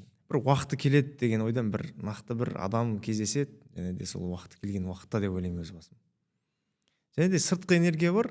Мен әдетке қалыптастырған соңғы 6 айда мен суық суға түсемін. Таңертең суық суға, мұздай суға түсемін. Ол өте жақсы бір энергия береді. Күнделікті адам шаршамайды. Кәдімгі жанып жүресің. От сияқты жанып жүресің, тоқтамай жүресің. Көмегі бар да? Рекомендация беретін. Суық су арқылы онкологический ауруды толық жеңуге болады деп айтып.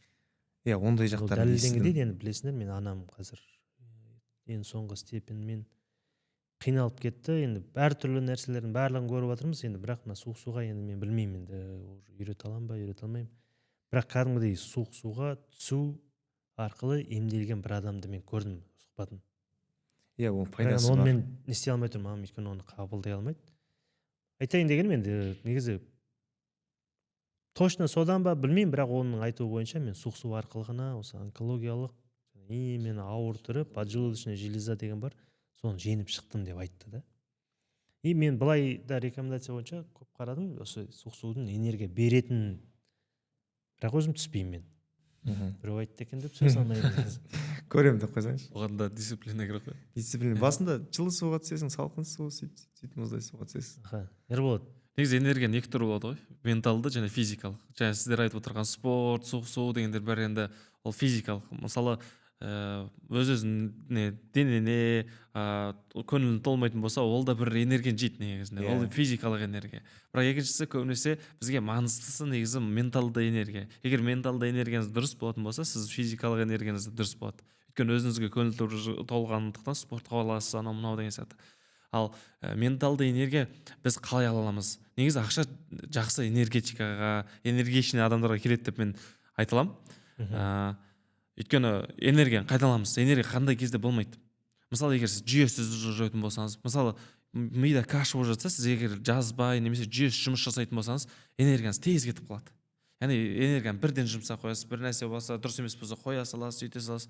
Сондықтан ең біріншісі дұрыстап жүйе, жақсы оймен, өзіне деген сенімділікпен осылай жасай беретін болсаңыз, сол кезде вот жақсы энергия болады, жақсы менталды энергия болады, и менталды энергия болса уже ары қарай любой нәрсеге айналыса бересіз деп ойлаймын енді. Қолдан кеп тұрады. Қолдан кеп тұрады. Энергия источник қой да. Источник негізі любой нәрсе энергия ғой. Энергия болмаса жұмыс жасай алмайсың, жұмыс жасамаса табыс келмейді, табыс болмаса қалған бәрі басылады деген сияқты. Энергия деген біз тірі болсақ болады ғой, күнделікті берілетін. Жұмадан жұмаға дейін берілетін энергия Аллахтың, оразадан оразаға дейін берілетін энергия бар. Ол енді Аллах тағала бізге сол кезде энергия береді. Менде энергия 12x деген концепция бар. Оны мен каждый сабақ 2 сағатқа созып көптеген адамдарға әлі күнге дейін насихаттап жүрмін. Оның ішінде дінің, денсаулығың, отбасың, руханиятың, табыс каналдар, қаржылық сауаттылық, хобби бар ішінде, жұмыстастарыңмен қарым-қатынас, достарың, арман мақсаттарың, осы нәрселердің барлығына біз дұрыстап өзіміз күнделікті аз-аздан көңіл бөліп отыратын болсақ, біз ол нәрселерге алаңдамаймыз. Алаңдамағаннан кейін бізде энергиямыз бір қалыпты болып тұрады. Оның бәрін жүйелегеннен энергия кетіп қалмай ма? Жоқ, мен оның жүйелеудің басқаша методикасын көрсетемін ғой. Бұл күнделікті, мысалы, маған қазір бір кітапты алып, бір күнде маған 5 кітап бітір десе, жүгіруге бір нәрсе болады. Бірақ ол бітіру шарт емес қой. Сол себепті не істеймін? Күнделікті белгілі бір межесін ғана өтеймін деген сияқты. Сол сияқты әр адамның өзінің деңгейі болады, әр жаққа көңіл бөлудің. Өзіңнің көп уақытыңды алмайтындай аз-аздан көңіл бөліп, көңілің орнында тұрады. Мысалы, мойындайық. Қазір біреуміз анамызды хотя бы ренжітіп алсақ, біздің жұмысымыз жүрмей қояды. Ол гарантия.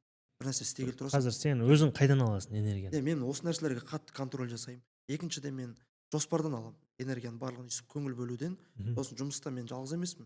Барлық жаңағы эксперт мырзаларға наставник болғаннан кейін әрқайсысына жеке-жеке стратегия. Өзімнің күнделікті жазатын стратегияларым бар. Жүйелі түрде тұрса, көңілім орнына толады. Мысалы, хоть мен түсте тұрайын, хоть там бір күн істемей қалайын, 2 күн істемей қалайын, мен өзім жоғалта алмаймын. Мен аламда оны қайтадан жазып, реттеп, барлығына постоянно ұсынамын. Проблемада жүрмін, қиналып кеттім, тағы бір нәрсе, қарыз деймін. Мен аламда алдыма әкеп жаз деймін. Бәрін жазады сол кезде. Осынша ғана қарыз екенмін ғой, проблемам жоқ екен ғой дейді. Ол солай. Өйткені ол миының ішінде ана нәрсе қайтадан көңіл бөлу қиын. Жазып қойып көңіл бөлсең, ойлансаң, ол оңай. Сол себепті каш болып кетті ма, жазыпсыз жүйеліп, жәнегі барлық бағыттарға өзің аз-аздан көңіл бөліп отырсаң, энергияң орнына келеді. Уақытты жүйелі жұмсау арқылы энергияны реттеп отыр. Энергияны реттеп отыр. Артық кетірмеу сонда, Артық кетірмей. Анда өзің загонять етіп, қинаудың қажет жоқ. Жоқ болса ше, енді ол желание жоқ деген сияқты. Желанияның энергия жоқ дегенмен бірдей ғой. Енді желанияны енді біз ашамыз, әр адамның өзінің бір нәпсісі болады ғой, бір қалауы болады. Соған қарай оның желаниясын оятуға болады. Мысалы, менің алдыма, енді Құдай сақтасын, бір көп зина жасадым, постоянно арақ іше беремін, бүйте беремін дейтін кісілер келеді. Мен ол кісілермен сөйлесіп, неге зина жасайсың, неге арақ деп айтпаймын. Мен наоборот, ақырындап оның қалауларын анықтауға тырысамын. Өзі айтады, егер мен оған бірден атака жасасам, ол қорғанады ғой. Одан кейін вообще дұрыс жауап шықпайды. Сол сияқты желаниясы жоқ адамның да желаниясы бар бағытын ашуға тырысамын. Енді мысалы көптеген мырзалар біледі ғой. Әрқайсысының жаңағы энергия көзі, қалауының көзі ашылған соң, ары қарай тоқтай алмай кетеді. Өзіңіз де кезінде айттыңыз, баста маза болмайды деген сияқты. Бір ашып алған энергияны былай айтқанда ұзаққа дейін апаруға сол жүйе көмектеседі. Күнделікті контроль. Энергия деген нәрсе мен өзім қалағанша қазір өмір сүргім келеді. Бұл принциптерге қоймай, кей нәрселерді, мынандай нәрсені принципке қою арқылы ғана мен энергия аламын. Көбінесе марапат. Марапат деген қалай? Мен жақынымды қуантқан кезде алатын энергия. Именно жақынымды қуанту арқылы өзіме марапат аламын, содан энергия. Ең главный энергия мен көбінесе осы екен. Ол өзімнен бастап отбасы, әулет, дос жоран, таныс тамырға дейін бара береді. Шынымен ең главный энергия менде осы. Екінші өзіңе сыйлық. Өзіңді қуантқан. Сол үшін енді энергия әр кезде біз бергеннен алған энергия ең маңыздысы. Сол үшін беру арқылы, біреудің қуанышы арқылы, немесе біреудің жігері арқылы алған энергиямыз негізі өте маңызды. Ол сыртқы факт дейді. Ішкі энергия ол әрине өзіміздің целімізге жеткеннен жетістік. Әр адам өзінің жеткен жетістігінен энергия алып, тағы да қопара бергісі келеді. Идея. Ең главный идея. Идеядан адам энергия алады. Энергияны әрекетке бағыттайды, әрекеттен нәтиже шығады. Нәтиже. Ол уже шексіздік заңы дейді. Сол үшін де шынымен де енді әлі көрген жоқпыз подкасттың қалай болғанын, маған бірақ ұнады. Иә. Бұл біздің алғашқы Үлкен ауқымды подкаст. тақырыптар шықты. Енді опыт шынымен де жинап қапсыңдар. Біраз нәрсеге обновить етіпсіңдер. Енді өте маңызды. Адамның тоқтамағанын көрсетеді да. Адам өзі тоқтаған су сасиды деп айтады. Адам өзі өмірде тоқтамау керек. Демалып алу керек. От души керек десе 2-3 күн деп жатып ұйықтап алу керек. Бірақ жететін нәрсесіне дұрыс жетіп, Постоянство дейсіз ғой. армандары орындалып тұру керек. Армандар орындалса, адам шынымен де постоянно өз жан жақты, ел жанашыры болып, елге көмектескісі келіп жүре береді. Сол үшін енді алғашқы подкастымыз құтты болсын. 25 жасқа дейінгі миллионер болу жүйесі бұл. Енді әр адам жете алады, әр адам жасай алады. Тағдыр жазылған деп жүре бермейді. 20-ға дейін де жасай алады дейсіз ғой, 18-ге дейін жасай Енді алады. жасап сауатады ғой Иә. енді. Мысалы, бұрын біздің кезде деп алайыншы, 2005-ке дейін 20 жастағы бала салоннан машина шығар десе, или бандит, или байдың баласы болатын. Екі-ақ вариант бар. Қазір мобилорг болып жатады ғой кәдімгідей. Или там, білмеймін, инфобизнесмен, или просто бір производство ашып жіберген. Возможно. Қазір көп қой возможно, шынымен де. Өйткені қазір байқайсың 20 жастағы, 18 жастағы балалардың салонына машина шығарып жатады. Енді сол үшін стереотип. Бүгін стереотипті бұзатын тақырыптардың барлығын қозғадық. Енді подкастты аяғына дейін көрген адамдарға өзімнен керемет сыйлығым бар. Осыны қалай істейсіз сол үшін? Подкастты толығымен көрдіңіз, әр тақырыптардың өзінің несі тұр, Тайм-кодтары. уақыты бойынша қалай дейді? Тайм-код. Тайм-кодтар тұр. Содан не түсінгеніңізді жазсаңыз, сол ютубтың астында комментарий қылып жазсаңыз, өзімнен 50 000 теңге. Ең мықты жазылды деген. Подкаст шыққан күннен бастап 10 күннің ішінде бұл нәрсені қоямыз. Ең мықты комментарийге сонда, иә? Ең мықты комментарийға осыны түсініп, өз ойын Өз жеткізе түйін деп, алған. иә? Жақсы. Шынымен де түйінін былай айтқанда жеткізе алған адамға өзімнен 50 000 теңге. Подкастты бөлісіп қойыңыз, жан жаққа жіберіңіз, әсіресе жастарға, жастар орталығына енді шығып келе жатқан, 11 бітірейін деп жатқан, 10 класс оқып жүргендерге жіберіңіз. Өйткені мектептен кейінгі өмір деген бар. Бұл тақырыптар жастардан Бәріне рекомендация пайдалы болады, сіздерге иә. міндетті түрде кішкентай болсын пайдасы тиеді деген ниеттеміз. Аман болыңыздар, сау болыңыздар. Жігіттер, рахмет. Тағы да алдыда Табысты подкасттарда жолға берейік, осындай кездесе жақсы. берейік. Шақырыңдар, коллаборация жасайық. Әр қайсың өз саласының бір істің маманы болдыңдар.